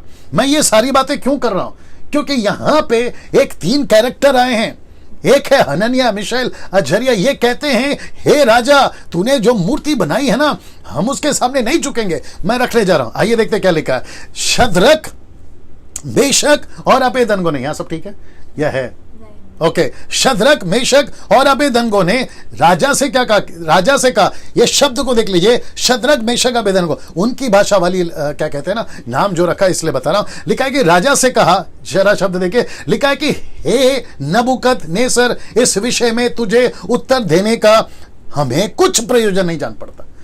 बाप रे, मैं आपको फोटो भी दिखा देता हूं, लेकिन वापस से पढ़ता हूं। लिखा है कि हे नबूकदनेस्सर, मतलब ना तो राजा कहा, ना तो राजा चिरंजीव रहे, ना राजा को नमस्ते करा, ना राजा को किसी प्रकार का ग्रीटिंग्स दिया। सीधा एटीट्यूड। मैंने बीच में प्रचार किया था, कुत्तों के और सुअर के आगे मोती मत डालो। मैंने कहा था यीशु का प्रचार करते वक्त में रुबाब से प्रचार करो, रुबाब से, क्योंकि जिससे सब डरती है वो अंदर है हमारे। जिसके सामने सब झुकेंगे वो है आपके अंदर। मैं वापस कहता हूं, कहां से आ गया नहीं पता डरपोकपन, कहां से आ गया नहीं पता घबराहटपन, कहां से छोटी सी धमकी सुनते डर जाते आज के सेवक। जो गांव में सेवा कर रहे हैं मैं उनकी बात कर रहा हूं, जो शहर में सेवा कर रहे हैं मैं उनकी बात कर रहा हूं। कहां गए वो पहली सदी के सेवक जो सड़कों पर खुलेआम यीशु मसीह की घोषणा करते थे? आज सब दुबक कर बैठे हैं, सब दुबक कर बैठे हैं। छोटी सी धमकी आती है, डर जाते हैं आप लोग। एक छोटा सा थप्पड़ कोई मार देता है, आप लोग मोर्चा निकाल देते हो। अरे क्या हुआ? जब यीशु के टाइम पे यीशु के साथ किया तो आपके और मेरे साथ में तो स्वाभाविक है ना। ये डर क्यों? मैं वापस कहता हूं, ये 3 लड़के कहते हैं कि हे राजा, तेरी मूरत के आगे हम किसी प्रकार का कोई दंडवत नहीं करेंगे। ऐसी वो ओपन बात को रख रहे हैं और वो कहते हैं कि इसके ऊपर हम चर्चा करें, हमको ऐसा प्रयोजन नहीं जान पड़ता। मतलब राजा की बात को इतनी हल्की, तुझे आग में डाल देंगे, अरे डाल दे। तुझे हम मार देंगे, अरे मार दे। हम तुझे खत्म कर दे, अरे खत्म कर दे। ऐसे थे ये 3 लड़के, ये थे वो 3 लड़के। इधर देख लो, सब ठीक दिख रहा है? ऐसे थे ये 3 लड़के। Can you believe this? ये तीनों ओपन चैलेंज दे रहे राजा को। ये कहते हैं now the message Bible, the message Bible ये ट्रांसलेट कैसा करता है मैं आपके बीच में रखने जा रहा हूं। Shadrach, Meshach and Abednego answered king Nebuchadnezzar. बड़े ध्यान से सुनिए, your threat means nothing to us. बाप रे, मतलब राजा तेरी धमकी हमको कुछ फर्क नहीं पड़ता। वापस पढ़ देता हूं, your threat means nothing to us, the message translation. वाह, जब आपको कोई धमकी आती है ना फोन पे, आपको यही बोलना है, अरे यार तेरी धमकी तेरे पास रख। आपको कोई कहता है ना गांव में सेवा करने नहीं देंगे, यार तेरी धमकी तेरे पास रख, हम तेरे को जिंदा जला देंगे, अरे चलेगा यार, तेरी धमकी से हम नहीं डरने वाले। ऐसे लोग कहां हैं? ऐसे लोग कहाँ हैं, ऐसे लोग कहाँ हैं। वो वक्त था, वो दौर था, वो लोग थे, वो पतरस था, वो पौलुस था, वो यूहन्ना था, वो स्टीफन था, जिन्होंने डंके की चोट पे सेविकाई करी। मुझे जितने मसीह लोग अभी सुन रहे, मैं मसीहों से बात कर रहा हूं, जो 3-4% भारत में मसीह लोग हैं ना, मैं उनसे बात कर रहा हूं। सर, अगर हम अपने औकात पे आ गए, औकात का मतलब समझते हैं घुटने पर, जी हाथ बहुत उठाया हमने, अब घुटने की बारी है। अगर हम घुटने पर आ गए ना, जिसको कहते हैं असली औकात, जो कहते हैं दुआ, जो कहते हैं प्रार्थना, मैं आपको बताऊं, सब तमाशा खत्म हो जाएगा। लेकिन दिक्कत की बात यही है ना कि परमेश्वर तो बहुत कुछ करना चाहता है, लेकिन उसको अपने 3 नहीं मिल रहा है, उसको अपना दानियल नहीं मिल रहा है, उसको अपना पतरस और पौलुस नहीं मिल रहा है, जो डंके की चोट पे सेवा करते थे तब। अभी भी 10% लोग हैं जिनको मैं सैल्यूट करता हूं, अभी भी कुछ सेवक लोग हैं जिनको मैं सैल्यूट करता हूं। मैं सबको नहीं बोल रहा हूं, लेकिन कुछ अच्छे लोग हैं आज भी, जिनके वजह से आज मसीहत चल रही है, जिनके वजह से आज मसीहत का काम बढ़ रहा है। मैं उन सभी को सैल्यूट करता हूं। लेकिन बाकी 90% को क्या हो गया? Burger, pizza, McD, theatres, film के गाने, शाहरुख खान, सलमान खान, और आपका ये मनोरंजन की दुनिया में फंस के रह गए आप लोग। इसमें से बाहर निकलिए सर। परमेश्वर एक ऐसी आर्मी को तैयार कर रहा है। और जितने मसीह मंथन पे अभी जो लोग जुड़े हैं और मसीह मंथन बैठक के साथ में, मैं उन सभी को कहना चाहता हूं, यही मकसद है डैनियल राज का। आप सभी को, कम से कम 1000 मेंबर हैं आप लोग अभी, आप सभी को जोड़ने का यही मकसद है कि हम एक ऐसी आर्मी तैयार करें, हम एक ऐसी सेना तैयार करें, हम ऐसे लोगों को तैयार करें जो यीशु मसीह के लिए मरने तक को तैयार हो जाए, उसके सुसमाचार के लिए, उसके कार्य के लिए। पता है क्यों? ये लड़ाई हड्डी और मांस की नहीं है, ये लड़ाई शैतान से है, ये लड़ाई अंधकार की ताकतों से, जिसका जिक्र इफिसियों की किताब उसका 6वां अध्याय 10 से पौलुस करता है। नाउ दोस्तों, इन्होंने कहा your threat means nothing to us. तेरी गीदड़ धमकियों से हम डरने वाले नहीं है। अब वचन 17 देखिए, हमारा परमेश्वर जिसकी हम उपासना करते हैं, जिसकी हम उपासना करते हैं, तीनों एक मन थे, जिसकी हम उपासना करते हैं, वह हमको धधकते हुए भट्टे की आग से बचाने की शक्ति रखता है। वरन हे राजा, अब इसको सुनिए, लिखता है वरन हे राजा, वह हमें तेरे हाथ से छुड़ा सकता है। हमारा जो परमेश्वर है ना, वो हमको तुम्हारे हाथ से छुड़ा सकता है। वो कहता है कि तुम हमको धधकते भट्टे में डाल दो। ये था 1 गुना, अभी 7 गुना और बढ़ेगा, टोटल 8 गुना हो जाएगा। तो मैं आपको बताता हूं, उससे भी इनको डर नहीं लगा ना। इसको देखिए दोस्तों, ना इसको देखिए, वचन 18, परंतु यदि नहीं, अगर परमेश्वर हमको नहीं भी बचाए ना, इसलिए कहते हैं परंतु यदि नहीं तो हे राजा, वापस कहते हैं हे राजा, क्या कहते हैं? तुझे मालूम हो कि हम लोग तेरे देवता की उपासना नहीं करेंगे। मूर्ति तो दूर की बात है राजा, जो आपने मूर्ति बनाई है ना, वो तो दूर की बात है। हम तेरे देवता की भी उपासना नहीं करेंगे और ना तेरी खड़ी कराई हुई सोने की मूरत को दंडवत करेंगे।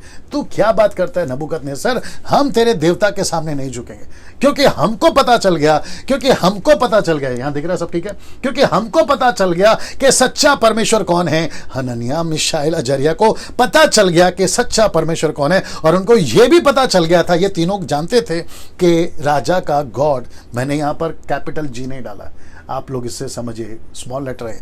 तेरे गॉड कौन है? जिसका नाम है बाल, द गॉड ऑफ सेक्स, जिसको कहते हैं व्यभिचार वाला तेरा परमेश्वर है। हम उसको जानते हैं, लेकिन हम तेरे परमेश्वर की आराधना नहीं करेंगे। अब ये सोचिए, 17, 18, 20 साल के ये लड़के, ज्यादा से ज्यादा 25 साल के लड़के, आपको पता है ये इसके सामने नहीं झुक रहे, अब मैं उन सभी लड़कों से बात करूंगा, उन सभी लड़कियों से बात करूंगा, उन सभी चर्च के लोगों से बात करूंगा कि सर आप इसके सामने झुक रहे हो, तो इसका मतलब है आपके अंदर भी मूर्ति पूजा शुरू हो गई है, आपके अंदर भी मूर्ति पूजा शुरू हो गई है।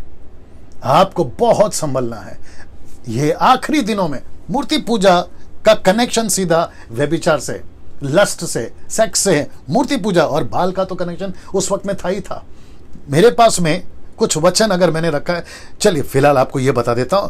वचन जी ये वाला है, पहला राजा 16 का 31, 1 किंग चैप्टर 16:31। क्या लिखा कि देखे, उसने तो नाबात के पुत्र यरोबाम के पापों में चलना हल्की सी बात जानकर, जरा ध्यान दीजिएगा, सिदोनियों के राजा एतबाल की बेटी एजेबेल को ब्याह कर बाल देवता की उपासना की, उसको दंडवत किया। एजेबेल किसको रिप्रेजेंट करता है? व्यभिचार को।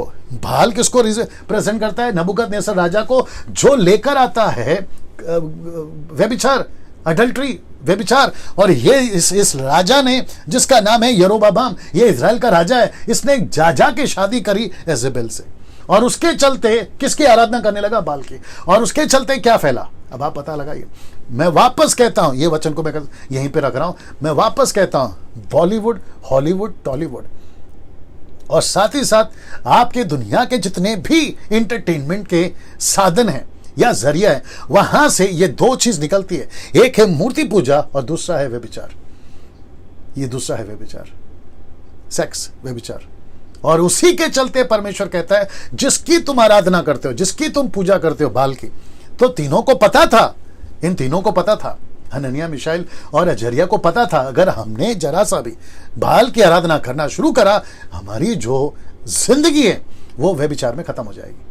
और उसी के चलते मैं आप सभी को कहना चाहता हूं, बी केयरफुल, आप किसका गाना सुनते हो, आप किसको वर्शिप करते हो, आप किसको फॉलो करते हो। मैं तो सख्त खिलाफ हूं। कितने लोग देख रहे हैं मुझे बताइए? 17। मैं सख्त खिलाफ हूं। जितने भी 100 लोग, 1700 लोग अभी जुड़े हैं, मैं उन सभी को कहना चाहता हूं, सर आप, डैनियल राज सख्त खिलाफ है बॉलीवुड, हॉलीवुड, टॉलीवुड के। ये पिक्चर के गाने थिएटर में जाना, विश्वास ही जा रहे हैं, शर्म आनी चाहिए सर आप लोग को। आप मोबाइल पे पिक्चर का गाना सुनते हैं, शर्म आनी चाहिए आपको। वर्शिपर्स तुम गाना सुनते हो अरिजीत सिंह का, सोनू निगम का, तुम उसकी कॉपी करके वर्शिप करते हो संडे के दिन, तुमको शर्म आनी चाहिए। तुम किसी संसारिक चीज को लाकर परमेश्वर के लिए कैसे कर सकते हो, तुमको शर्म आनी चाहिए। या तो वर्शिप छोड़ दो, या तो पूरी तरह से तुम संसार में चले जाओ, या तो संसार को छोड़कर पूरी तरह से तुम परमेश्वर में आ जाओ। ये दो तरफा वाला गेम क्यों?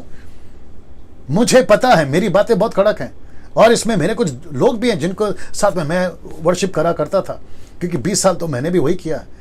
अब उनको अच्छी से लग रही होगी, मुझे मालूम है, लेकिन मैं तेरे भलाई के लिए बोल रहा हूं, मैं तुम्हारे भलाई के लिए बोल रहा हूं। आप जितनी जल्दी उसमें से बाहर निकलोगे ना, इसमें आप ही का फायदा है, नहीं तो गई भैंस पानी में। ना मैं कुछ चीजें और रख देता हूं ना। जैसी वचन 16, तब नबूकदनेस्सर झुंझला उठा, उसका गुस्से का मैं फोटो दिखाऊंगा। तब नबूकदनेस्सर झुंझला उठा और उसके चेहरे का रंग शद्रक, मेशक, अबेदनगो की ओर बदल गया, और उसने आज्ञा दी कि भट्टे को 7 गुना दत्काया जाए। सीरियस, 7 गुना। इसका मतलब क्या है कि राजा को एहसास नहीं था, क्या मजा आएगा, सुनिए। राजा को नहीं लगा ये तीन लड़के मुझे इस तरीके का टक्कर देंगे, इसको नहीं पता था। और वो भी सबके सामने, राजा तेरे को ओपन चैलेंज है, तेरी मूर्ति को तो आराधना करेंगे नहीं करेंगे, और साथ ही साथ तेरी देवता को भी नहीं मानेंगे, और साथ ही साथ तू हमको आग में डालेगा ना, तो भी हम जाने के लिए तैयार है, लेकिन तेरे सामने नहीं झुकेंगे। ऐसा इसको यकीन नहीं था। उसका बॉडी लैंग्वेज देखो, राजा का गुस्सा देखिए। ये तो इमेज है, इमेजिनेशन है, ये तो मात्र केवल पिक्चर है। रियलिटी में क्या हुआ होगा सोच के देखिए। शद्रक, मेशक अभी भी टस से मस रहे हैं। बोला राजा हमको तो पता है क्या होने वाला। जो आग की तू धमकी दे रहा है ना, वो हमारे पूर्वज बचपन से उससे खेलते आ रहा है। हमारा परमेश्वर खुद आ गए, तो हमको क्या गीदड़ धमकी दे रहा है। मैं इस वसीले से आप सभी को कहना चाहता, जो सेवा कर रहे हैं, किसी के बाप से नहीं डरना। वो पंजाब के लोग हो, गुजरात के लोग हो, साउथ के लोग हो, कर्नाटक के लोग हो, आप जहां भी सेवा करते हैं। मुझे काफी कॉल्स आते हैं, पास्टर यहां धमकी दे रहे हैं, पास्टर हमारा घर को बाहर निकाल दिया, हमारे घर से हमको बाहर निकाल दिया। मैं उन सभी को कहना चाहता हूं, ज्यादा से ज्यादा तुमको घर से निकाल देंगे, हुक्का पानी बंद कर देंगे, आपका लाइट बंद कर देंगे, पानी बंद कर देंगे, आपका राशन बंद कर देंगे, आपकी जान ले लेंगे। उससे ज्यादा क्या? यही तो हुआ था पहले सदी में, यही तो हुआ था। Jesus Christ. नाउ लिसन, ये गलती कहां से हो गई पता है? मैं आपको बताता हूं। कुछ 2 डेकेड से, जब से मुझे मसीह बने 26-27 साल हो गए, ये 2 डेकेड से मैंने क्या देखा मालूम है? 20 सालों में मैंने देखा है कि मैसेज चेंज हो गया। जो प्रचार पतरस करता था वो आजकल नहीं हो रहा है, जो प्रचार यीशु करता था वो आजकल नहीं हो रहा है, जो प्रचार पौलुस करता था वो आजकल नहीं हो रहा है। आजकल प्रचार क्या हो रहा है मालूम है? आपके पास में अगर साइकिल है तो मोटरसाइकिल कैसे आएगी? इसमें डालो। आपके पास में अगर साइकिल है तो मोटरसाइकिल कैसे आएगी? अगर आपके पास में मोटरसाइकिल है तो मारुति गाड़ी कैसे आएगी? अगर मारुति गाड़ी है तो BMW कैसे आएगा? आपके पास में झोपड़ा है तो बंगला कैसे आएगा? 1 BHK से 2 BHK कैसे आएगा? ये चल रहा है सर आजकल प्रचार। वो प्रचार कहां है जो हम तेरे लिए, परमेश्वर तेरे लिए आग में जाने को तैयार है? उसी के चलते हम लोग बुज़दिल बन गए, उसी के चलते ना अंदर से खोखले हो गए। हाँ, ये लॉकडाउन अगर नहीं आता, ये कोरोना वायरस अगर नहीं आता, तो आप ये वाले प्रचार को और मुझ जैसे जो 10% प्रचार करते, आप जो प्रॉस्पेरिटी और मोटिवेशनल पिक्चर्स और आप जो आशीष की वालों बातों को जो करते हो ना, आप हमारा प्रचार तो सुनते भी नहीं। लेकिन परमेश्वर ने दूध का और दूध पानी का पानी कर दिया साहब। अब परमेश्वर कह रहा है कि जो कचरा तुम खा रहे थे ना, motivational preaching, blessing preaching, miracles preaching, पैसे कैसे आएंगे। मैं कल बता रहा था विचित्र प्राणी की बात, वो आदमी की बात जो अपने भारत से ही है। वो कहता है कि चमत्कार कैसे होगा आपके हाथों से। मेरी मिनिस्ट्री में परमेश्वर ने खूब चमत्कार किए हैं। अरे यार, उसको पहले यह सिखाओ कि चेला कैसे बनाते हैं, उसको पहले यह सिखाओ सुसमाचार कैसे करते हैं। जब वो चेला सुसमाचार की प्रक्रिया में होगा, उस प्रोसेस में होगा, तो मिरेकल तो उसके हाथ से परमेश्वर ऐसे ही करा देगा। आप उसको यह सिखाओ ना कि परमेश्वर के राज्य में बीमारी तब भी थी, बीमारी अब भी है, समस्या कभी खत्म नहीं होगी। सर, हमको यीशु मसीह में जो आज्ञा दी है, जो मिशन दिया है, जो मैंडेट दिया है, वो सिखाओ ना। आप क्या सिखाते बैठे हो। ओके, कुछ लोग बोल रहे होंगे डैनियल भाई जैसा चल रहा है चलने दो, आप क्यों इतना हाइपर होते हो, आपको क्यों इतना गुस्सा रहता है। मैं वापस कहता हूं, यहां बात आपकी है ही नहीं, यहां बात बाप की है। फर्क है आप में और बाप में। ये व्यक्ति बाप की बात कर रहा है, आपकी बात नहीं। अगर आपकी बात होती तो मैं अभी तक अपने बच्चों के साथ में भजिया खाते हुए, चाय कॉफी पीते हुए आराम से बैठा होता अपने बिस्तर पे। आप सोच के देखिए, यह मसीहत है।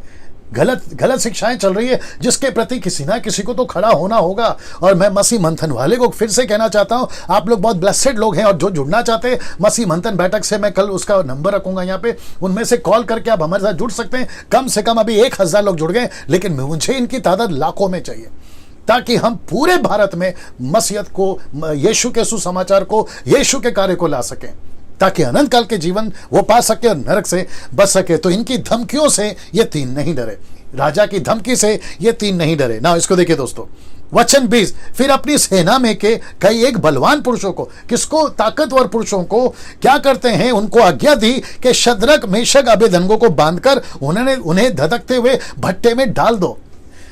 आई विश कि मैं आपको फोटो दिखा सकता, लेकिन कुछ फोटो से मैं आपको दिखाऊंगा। वचन 21, तब वे पुरुष अपने मोजों, अंगरखों, बागों, वस्त्रों सहित बांधकर धधकते हुए भट्टे में डाल दिए गए। तो इसका मतलब है यहां पे उनको डाल दिया गया। आपके लिए कुछ सेकंड रखना जी। उनको डाल दिया गया। Can you believe this? उनको डाल दिया गया, मतलब शब्द शद्रक मेशक अबेदनगो को आग में डाल दिया गया। वचन 22 देखे क्या लिखता है, वह भट्टा तो राजे की दृढ़ आज्ञा होने के कारण अत्यंत धधकाया गया था। इस कारण जिन पुरुषों ने शद्रक मेशक अबेदनगो को उठाया था, वे आग की आंच से जल मरे।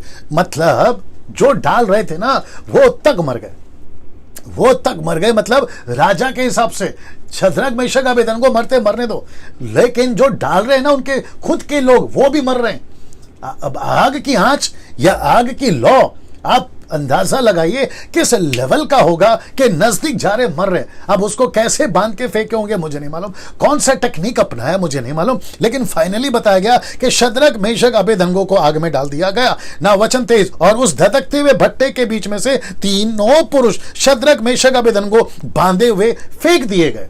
इसका मतलब है कि तीनों को वहां पर फाइनली उसमें डाल दिया गया। अब मैं चित्र दिखा रहा हूं आपको, ये चित्र देख लीजिए, उसमें दिख रहा है चित्र। ओके, ये चित्र देख लीजिए, शद्रक मेशक अबेदनगो आग में डाल दिए गए, फाइनली डाल दिए गए। नाउ अब आता है मजा। मैं कुछ यहां पे लिखा हूं, पहले उसको देख लीजिए। ये स्टार है। एक महत्वपूर्ण बात, कौन सी महत्वपूर्ण बात है? अभी जितने क्राइस्ट फॉलोअर्स हैं, यीशु के अनुयायी हैं, बड़े ध्यान से सुनिएगा। एक महत्वपूर्ण बात, परमेश्वर ने इन तीनों की मदद बाहर नहीं की, बल्कि इन तीनों की मदद आग में डाले जाने के बाद की। आप नहीं समझे अभी भी? परमेश्वर, कुछ लोग कहते हैं मैं इतने मुसीबत में हूं, परमेश्वर मेरी मदद क्यों नहीं करता, परमेश्वर मुझे बचा क्यों नहीं रहा?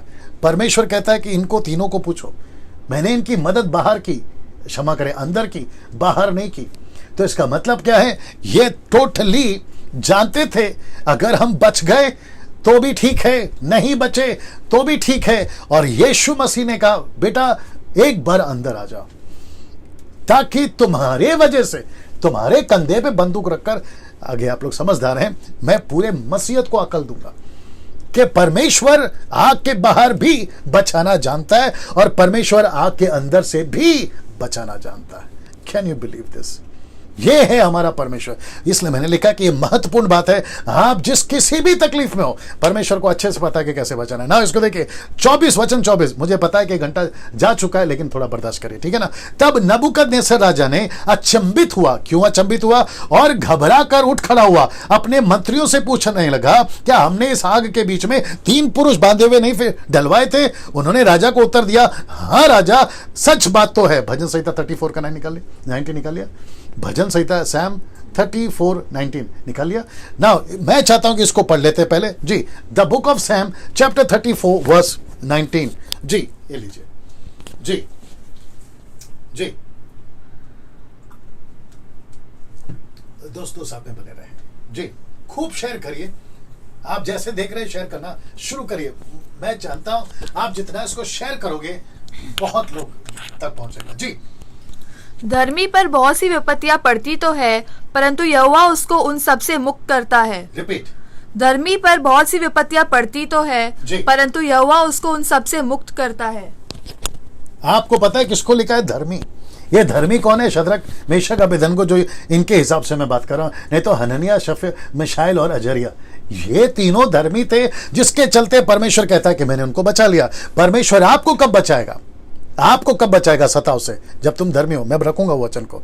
आपको कब सहायता करेगा? जब तुम सही हो। अगर आप ही सही नहीं हो, परमेश्वर आपकी कैसे मदद करे? इसलिए मैंने कल बताया था ना, परमेश्वर सबके साथ काम नहीं करता। परमेश्वर दानियेल के साथ में काम क्यों किया? क्योंकि उसने प्रूफ किया पहले चैप्टर में कि हम राजा का खाना और दाख मधु नहीं पिएंगे, हम सांसारिक बातों में नहीं जाएंगे। तो राजा को आश्चर्य होता है, अचंभित होता है। डाले थे 3, ये हमको चौथा, यानी कि कितने डाले थे? 3, तो चौथा कहां से आ गया? आइए बीच में रखने जा रहा हूं। फिर उसने कहा, अब मैं देखता हूं कि 4 पुरुष हैं। ये देख लीजिए, वो कहता है मैं देख रहा हूं कि 4 पुरुष है आग के बीच खुले हुए कैसे? खुले हुए टहल रहे हैं, उनको कुछ भी हानि नहीं पहुंची। चौथे पुरुष का स्वरूप परमेश्वर के पुत्र के सदृश, मतलब परमेश्वर का पुत्र यीशु मसीह की तरह उसको दिखाई दिया। किसको? राजा नबूकदनेस्सर को। Can you believe this? Photo देख लीजिए, ये फोटो देख लीजिए आप। ये राजा नबूकदनेस्सर, ये चारों टहल रहे हैं परमेश्वर के पुत्र के स्वरूप में। अब ये पिक्चर ऐसा ही है, इसकी कोई गारंटी नहीं है। आपको समझाने के लिए मैं ये सहारा लेता हूं, ठीक है ना। लिखा है ये तीनों टहल रहे हैं और चौथा यीशु मसीह। मैं 100% सहमत हूं कि ये यीशु है। हालांकि लिखा नहीं है परमेश्वर का पुत्र का स्वरूप लिखा है। कुछ लोग कहते हैं ये स्वर्गदूत है। मैं नहीं मानता। मैं क्यों नहीं मानता? मैं आपको बताता हूं। क्योंकि इसका कनेक्शन है ना रैप्चर से। ये पूरा इंसिडेंस का कनेक्शन रैप्चर से, अंत के दिनों से इसका कनेक्शन। अभी मैं लास्ट में वही करने वाला हूं। अंत के दिनों का कनेक्शन इससे है। इसलिए यीशु मसीह महाक्लेश में आकर, याद आ गया ना महाक्लेश, रैप्चर का टाइम का और प्रकाशित वाक्य के टाइम का। यीशु ही आकर बचाएगा अपने इस्राएलियों को, यीशु ही आकर बचाएगा अपने यहूदियों को। ये उसका कनेक्शन है। हालांकि मैंने यहां पे नहीं डाला है, आगे आप समझदार है। मैं 100% एग्री करता हूं कि यीशु है। और यीशु क्यों नहीं होगा? जब स्टीफन को पत्थर मारा जा रहा था प्रेरितों की किताब 8वें अध्याय में, तो पिता के दाहिने हाथ में बैठा यीशु खड़ा हो गया, लिखा है। वो बैठा नहीं था, खड़ा हो गया हो। तो जब वो वहां खड़ा हो सकता है अपने लोगों के लिए, तो यहां पर भी तो वो आ ही सकता है इन तीनों के लिए। मैं वापस कहता हूं कि अपनी पीठ थपथपाइए। क्यों? क्योंकि जब आप सत्ताओं में आते हो, परमेश्वर आपकी मदद के लिए पक्का आएगा। जो अभी भजन संहिता में आप लोगों ने पढ़ा, परमेश्वर विपत्ति से बचाएगा ना। दोस्तों कुछ चित्र और मैं दिखा देता हूं, ये देख लीजिए, फिर साथ में ये देख लीजिए। इन सबको परेशानी हो गई। ओ, मैंने यहां पे वचन डाल दिया था। ओके, लिखा है धर्मी पर बहुत सी विपत्तियां पड़ती तो है, परंतु यहोवा उसको उन सबसे मुक्त कराता। ये देख लीजिए, ठीक है ना। दोस्तों अब यहां पे देखिए, नबूकदनेस्सर को ऐसा झटका बैठा। वचन क्या कहता देखिए, फिर नबूकदनेस्सर उस धधकते हुए भट्टे के द्वार के पास जाकर कहने लगा, हे शद्रक, मेशक, अबेदनगो, हे परम प्रधान परमेश्वर के दासों, निकल कर यहां आओ। यह सुनकर शद्रक, मेशक, अबेदनगो आग के बीच में से निकलकर, अब राजा का टोन बदल गया, अब राजा का सुर बदल गया, अब राजा की अकल ठिकाने आ गई। मैं चाहता हूं कि ये वीडियो से भी कई लोगों की अकल ठिकाने आ जाए। जो बगावत करते हैं ना यीशु मसीह की, जो मानने को तैयार नहीं है ना, उनकी भी होश ठिकाने आ जाए, या उनकी भी अकल ठिकाने आ जाए। मैं ये चाहता हूं, और परमेश्वर ऐसा करेगा। या तो ऐसे बदलोगे या तो वैसे बदलोगे, लेकिन बदलोगे जरूर, है ना। राजा की होश ठिकाने। यार नबूकदनेस्सर है ये नबूकदनेस्सर है। यीशु के 600 साल पहले का इस पृथ्वी पे राज करने वाला आदमी है ये। जब इसकी होश ठिकाने आ गई, तुम क्या चीज हो? तुम क्या चीज हो।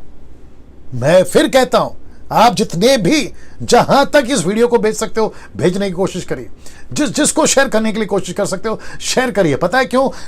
क्या पता कौन से लाइन से उनका जीवन बदल जाए। जैसे अभी नबूकदनेस्सर के होश ठिकाने आ रहे हैं। वापस पढ़ देता हूं। नबूकदनेस्सर उस धधकते हुए भट्टे के द्वार के पास जाकर कहने लगा, हे शद्रक मेशक अबेदनगो, हे परम प्रधान परमेश्वर के दासों, निकल कर यहां आओ। ये सुनकर शद्रक मेशक अबेदनगो आग के बीच में से निकल गए। अभी अभी मजा देखिए, ये चित्र देख लीजिए, थोड़ा ब्लर है, मुझे हाई रेजोल्यूशन वाला नहीं मिला, लेकिन दूसरा फोटो आपको थोड़ा मदद करेगा। ये तीनों सुरक्षित आग में से निकल कर आ रहे हैं और राजा नबूकदनेस्सर उसको वेलकम करता है। अब जरा देखिए, जब अधिपति, हाकिम, राज्यपाल, राजा के मंत्रियों ने जो इकट्ठे हुए थे उन पुरुषों को देखा, तब उनकी देह में मतलब उनके बॉडी में आग का कुछ भी प्रभाव नहीं पाया। उनके सिर के बाल भी नहीं झुलसा, ना उनके मोजे, सॉक्स, जूता पहनने वाला सॉक्स, मोजे, सॉक्स, वो तक नहीं जले या कुछ बिगड़े। उनमें जलने की गंध तक नहीं पाई गई। Can you believe this? जो पहले डाल रहे थे वो जल रहे हैं, जिनको डाला है वो नहीं जल रहे। अब आप सोच के देखिए, क्या परमेश्वर है। अच्छा, जो पट्टी बांधी थी ना वो तक खुल गई, मतलब पट्टी को झुलसा सकते हैं लेकिन आपके बॉडी को नहीं। ये है परमेश्वर। कितना पर्टिकुलर है, कितना स्पेसिफिक है, आप सोच के देखिए, ऐसा परमेश्वर। अच्छा, इन सब की अभी हवा टाइट है। हवा टाइट से मतलब आप समझ गए होंगे, इन सब की हालत खराब है। बोला यार ये क्या नजारा हो गया, ऐसा तो हमने देखा नहीं। तब जाकर यशाया की किताब उसका 33वां अध्याय 14 से 15 आपके बीच में रख रहा हूं कि ये तीनों को आग से क्यों बचाया गया, इनकी क्वालिटी क्या था, मैं वो भी बता देता हूं। The book of Isaiah chapter 33 and verse 14 and 15। आइए देखते क्या लिखा है। लिखा है, हम में से कौन प्रचंड आग में रह सकता है।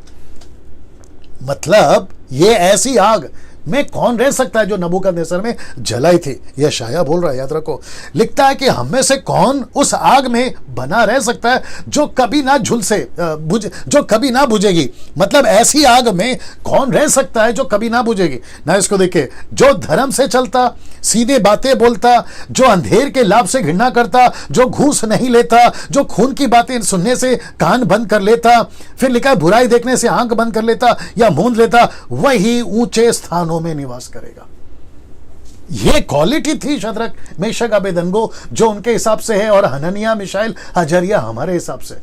यह थी क्वालिटी, और इसी को यशाया बोलता है। और मैं वापस कहता हूं, जितने लोग अभी मुझे सुन रहे हैं, आपको परमेश्वर की, ओके, आप लोग पहले इसका स्क्रीनशॉट ले लीजिए।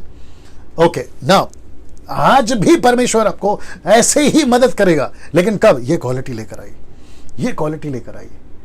मैं वही समझाने की कोशिश कर रहा हूं। वक्त को भी ध्यान में रखना है। मेरे पास में 15 मिनट है, 1.5 घंटे के हिसाब से अगर मैं चलूं। वचन 28, नबूकदनेस्सर ने कहा, नबूकदनेस्सर कहने लगा, देखिए क्या लिखा है, धन्य है शद्रक मेशक अबेदनगो का परमेश्वर, जिसने अपना दूत भेजकर अपने इन दासों को इसलिए बचाया, माफ करिए, इसलिए बचाया क्योंकि उन्होंने राजा की आज्ञा ना मानकर, खुद राजा बोल रहा है अभी, एक्सक्यूज मी, राजा की आज्ञा ना मानकर उसी पर भरोसा रखा। किस पर? परमेश्वर पर। और यह सोचकर अपना शरीर भी अर्पण कर दिया, अपना शरीर भी अर्पण कर दिया कि हम अपने परमेश्वर को छोड़, सीधे हम अपने परमेश्वर को छोड़ किसी देवता की उपासना या दंडवत ना करेंगे। हम किसी देवता की उपासना नहीं करेंगे। तब परमेश्वर खुश होता है। यह स्टेटमेंट नबूकदनेस्सर का है सर, यह स्टेटमेंट नबूकदनेस्सर का है। मैं वापस कहता हूं कि जितने मसीह लोग, आप किसी भी वजह से अगर कोई मूर्ति पूजा करे, घर पे ऑल्टर रखा है आपने, कोई संतों का, कैथलिक वालों ने या फिर किसी और वालों ने। अच्छा, आजकल मुझे पता चला पंजाब में यह नाटक ज्यादा चल रहा है, सेवकों का भी फोटो घर पे रखते हैं। सेवकों का भी फोटो घर पे रखते हैं। अब कैसे बताऊं, मुंबई के अंदर मुझे एक न्यूज़ मिली थी एक महीना 1.5 महीना पहले। एक पास्टर है मुंबई का, नाम नहीं बताऊंगा, वो अपने चर्च को सिखाता है, मेरे पैर जब तुम्हारे घर पे पड़ेंगे तो मेरे पैर को धो और वो पानी को बोतल में जमा करो और तुम आशीष के रूप में बीच बीच में पीते रहना।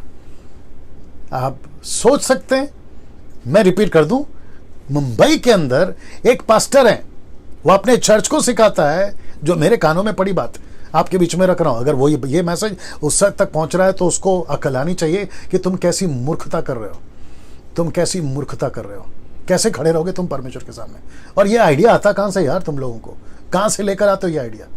बोलता है मेरे पैर जब तुम्हारे घर पर पड़ेंगे तो तुम उसके पानी को धोकर, मेरे पैर के जो पानी है ना धो गया हुआ, उसको बॉटल में जमा करके बीच बीच में पिया करो, तुमको आशीष मिलेगी। पंजाब के कुछ लोग हैं, नाम नहीं लूंगा, वो कहते हैं मेरी फोटो तुम घर पे रखो, वो कहते हैं कि मेरे फोटो को तुम अपनी घड़ी पे लगाओ, तुम्हारा वक्त अच्छा चलेगा। अच्छा भैया, तुम्हारा खुद का नहीं चल रहा है, तुम दूसरे का वक्त अच्छा चलाओगे? हाँ, ये सब है मसीह मार्केट में। फिर ब्रेसलेट पहनते हैं, सेवक का ब्रेसलेट पहनो, आपको ब्लेसिंग मिलेगी। उनका कप, जो चाय का कप होता है ना, उस पे उनकी फोटो, घर पे उनकी फोटो, घड़ी में, वॉल क्लॉक में उनकी फोटो, आपके घर पे ब्लेसिंग आएगी। और जब घर पे सेवक आता है तो सेवक को खूब पैसे दो, उसका खूब आदर करो। बोला क्यों? कोई out of the context scripture निकालते ओल्ड टेस्टमेंट से और बेचारों के ऊपर थोप देते। और बेचारा मैं इसलिए बोल रहा हूं क्योंकि वो लोग पिस रहे हैं, लेकिन एक तरफ से उनके ऊपर भी गुस्सा है। यार तुमको बाइबल पढ़ने को क्यों नहीं आता? तुम अपनी दिमाग क्यों नहीं लगाते हो? ये अंधभक्ति के पीछे क्यों चल रहे हो? आप अपना दिमाग लगाओ ना, ये सारा चीज क्यों? जी सोचिए। वैसे ही आखिरी के दिनों में परमेश्वर आज हमसे बात कर रहा है ना। वापस कहता हूं कि नबूकदनेस्सर को अकल आ गई ना। इसको देखिए दोस्तों, वचन 29, इसलिए अब मैं ये आज्ञा देता हूं। क्या आज्ञा दे रहा? देखो, देश देश जाति जाति के लोगों, भिन्न भिन्न भाषा बोलने वालों में से जो कोई शद्रक मेशक अबेदनगो के परमेश्वर की कुछ भी निंदा करेगा, क्या लिखा देखो, उसके टुकड़े टुकड़े किए जाएंगे, उसका घर भूरा बनाया जाएगा।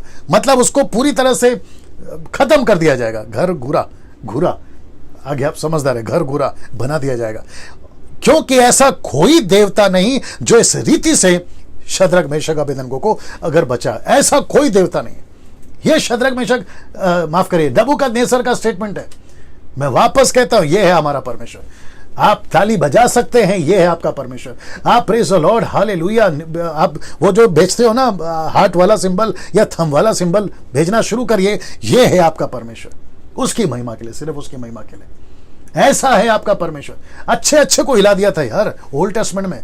वो इजिप्ट का राजा हो, वो नबूकदनेस्सर हो, वो शाऊल के टाइम का हो, वो फिलिस्तीन के राजा हो, वो चाहे दानव हो, ऐसा अच्छे अच्छे को हिला दिया। यीशु मसीह ने भी आकर आपका पिलातुस, आपका हेरोदेस, आपके महायाजक, उन तक को नहीं छोड़ा, पूरी गद्दी हिला दी। और प्रेरितों की किताब 17 का 6 कहता है ये जगत को उलट पुलट करने वाले सेवक लोग हैं। आप और हमारी बात भी हो रही है। परमेश्वर आज वही चीज हमसे अपेक्षा कर रहा है ना। दोस्तों, मैं यहां पर समाप्त करने जा रहा हूं, लेकिन लास्ट में कुछ आपको दिखाऊंगा, फिर समाप्त करूंगा। तब राजा ने बाबेल के प्रांत में शद्रक मेशक अबेदनगो का पद बहुत ऊंचा किया ना। ये रहा दोस्तों, ये इसको कहते हैं वार्निंग। ठीक है, इसको कहते हैं वार्निंग। अब ये कौन सी वार्निंग है जो मैं आपको दे रहा हूं, मैं आपके बीच में रख रहा हूं। अगर आपको थोड़ा सा याद होगा कि पहला वचन में ब्रैकेट किया था लाल वाला, वो अभी आएगा। वार्निंग क्या है, आपको पहला चित्र दिखा देता हूं। ऐसी मूर्ति जो नबूकदनेस्सर ने बनाई थी, ऐसी मूर्ति फिर से आने वाली है। मैं रिपीट कर दूं, दिख रहा है ना स्क्रीन पे, ऐसी मूर्ति फिर से आने वाली है। अब आप पूछोगे कब? ये देख लीजिए और ये देख लीजिए, जिसको कहते हैं द एंटी क्राइस्ट, और ये नंबर के साथ में वो आएगा। जल्दी से निकालो, प्रकाशित वाक्य 13 का 18। ऐसी मूर्ति के साथ में वो आएगा। तो ये मूर्ति जो शद्रक मेशक अबेदनगो टक्कर दे सके, नहीं ही टिक सका राजा नबूकदनेस्सर, लेकिन ऐसी मूर्ति वापस आएगी। ये भी बेबीलोन से निकला, ये भी बेबीलोन से निकलेगा। नदी का नाम याद होगा ना, फरात। जी, यहीं का है ये आदमी, ये यहीं से निकलेगा ना। ये एंटी क्राइस्ट जिसका नंबर है 666, जिसके ऊपर मैं बात कर चुका रेवलेशन बुक में, स्टडी में, यूट्यूब पे आप लोग देख सकते हैं। मुझे लगता है कि कम से कम 10 सीरीज है, माफ करें 10 सीरीज, ठीक है ना। आप लोग देख सकते हैं 666, ये वापस आएगा। ऐसे टाइम पे ये वचन जो मैंने पहले दिखाया था कि नबूकदनेस्सर राजा ने, वचन 1 चैप्टर 3 वर्स 1, सोने की मूरत बनाई जिस 15 से पढ़ना है आपको। मूरत बनाए जिसकी ऊंचाई 60 हाथ, ये पहला 6। फिर लिखता है चौड़ाई 6 हाथ, ये रहा दूसरा 6। और तीसरा 6 मैं आपको बता चुका, एंटी क्राइस्ट। इसलिए तो लिखा ना जिसकी बुद्धि हो। इसका मतलब है 2 6 तो मैंने आपको यहां पे दिखा दिया, 2 6 तो मैंने आपको यहां पे दिखा दिया, ये 2 6। अब आप कनेक्शन देखिए, यहां पे भी 2 6, यहां पे 3 6, मैं कनेक्शन दे चुका आपको। तो यहां पे भी मूर्ति, यहां पे भी आएगी मूर्ति, उसके बाबेल के प्रांत के दूर नामक मैदान में खड़ा करा। वचन को सुनिए, रेवलेशन चैप्टर 13 वर्स 15, एग्जैक्टली वही किया जो नबूकदनेस्सर ने एंटीक्राइस्ट में वही किया। उसके बाद में मैं फिनिश कर रहा हूं। जी जी। उसे उस पशु की मूर्ति में प्राण डालने का अधिकार दिया गया कि पशु की मूर्ति बोलने लगे, और जितने लोग उस पशु की मूर्ति की पूजा न करे उन्हें मरवा डाले। उसने छोटे बड़े, धनी कंगाल, स्वतंत्र, दास सबके दाहिने हाथ या उनके माथे पर एक एक छाप करा दी कि उसको छोड़ जिस पर छाप अर्थात उस पशु का नाम या उसके नाम का अंक हो, अन्य कोई लेन देन न कर सके। ज्ञान इसी में है, जिसे बुद्धि हो वह इस पशु का अंक जोड़ ले, क्योंकि वह मनुष्य का अंक है और उसका अंक 666 है। 666 666 666। तो इसका मतलब है ऐसा नंबर पूरी दुनिया में आएगा, ऐसी आइडल वर्शिप पूरी दुनिया में फिर आएगी। नबूकदनेस्सर ने जो मूर्ति बनाई थी वो मूर्ति वापस आएगी। जो नहीं करेगा आग के भट्टे में डाला जाएगा। लेकिन ये जो 666 है, ये जो अपनी मूर्ति खड़ा कराएगा, इसकी अगर कोई भी आराधना नहीं करेगा, ना लेन देन, ना पैसा, ना नौकरी, ना खाना, कुछ भी नहीं, ऐसा वापस आने वाला। तो मैं आखिरी में ये आपके बीच में रख रहा हूं, क्या आप तैयार हैं? जैसे शद्रक, मेशक, अबेदनगो तैयार थे, हनन्याह, मिशाएल, अजर्या तैयार थे। आपका आत्मिक जीवन कैसा है आज? जी दोस्तों, मैं इसको रख रहा हूं और मैं यहीं पे समाप्त करने वाला हूं। आपका जीवन, आत्मिक जीवन कैसा है? क्या इतनी तैयारी है कि जब रैप्चर हो, जिसको कहता हूं प्री रैप्चर, क्या तुम उसमें जाने वाले हो? क्या तुम उसमें उठा लिए जाओगे? अगर ऐसी आत्मिक जीवन की तैयारी नहीं है दोस्तों, गई भैंस पानी में। बहुत कठिन समय से आपको गुजरना पड़ेगा। मेरी पूरी कोशिश है ये 12 दिन में, जिसमें से 7 दिन, माफ करें 3 दिन जा चुका है, 9 दिन बाकी हैं। मेरी पूरी कोशिश है कि वचन के वसीले से, कॉन्टेक्स्ट के साथ में, सही खरी शिक्षा के साथ में, मैं ये 12 दिन में आपका आत्मिक जीवन और यीशु के नज़दीक अगर मैं ला सका, ये 12 दिन मेरे लिए सफल हो जाएंगे। कल दोस्तों मुलाकात होगी 4th चैप्टर के साथ, जहां नबूकदनेस्सर अपना जीवन यीशु को दे रहा होगा। एक बहुत बड़ा चैप्टर है कल वाला भी, हालांकि पूरे के चैप्टर के अपना अपना मजा है, ठीक है ना। सो कल ठीक 8 बजे आपसे मुलाकात होगी। इसको शेयर करिए, फेसबुक, यूट्यूब, सबको कह रहा हूं, व्हाट्सएप पे जिसको भेज सकते हैं। जो पसंद नहीं करते डैनियल राज को, उसको भी भेजिए और उन तक भी पहुंचने दीजिए, क्योंकि मुझे पता है कि उसमें उनका नहीं, शैतान का काम है, वो रोकता है ऐसे संदेशों को। चलिए दोस्तों, अपना ख्याल रखिए। कल रात 8 बजे 4थे चैप्टर के साथ में प्रार्थना पूर्वक और पढ़कर ही आइएगा 4थे चैप्टर को। प्रभु आपको आशीष दे। जय मसीह।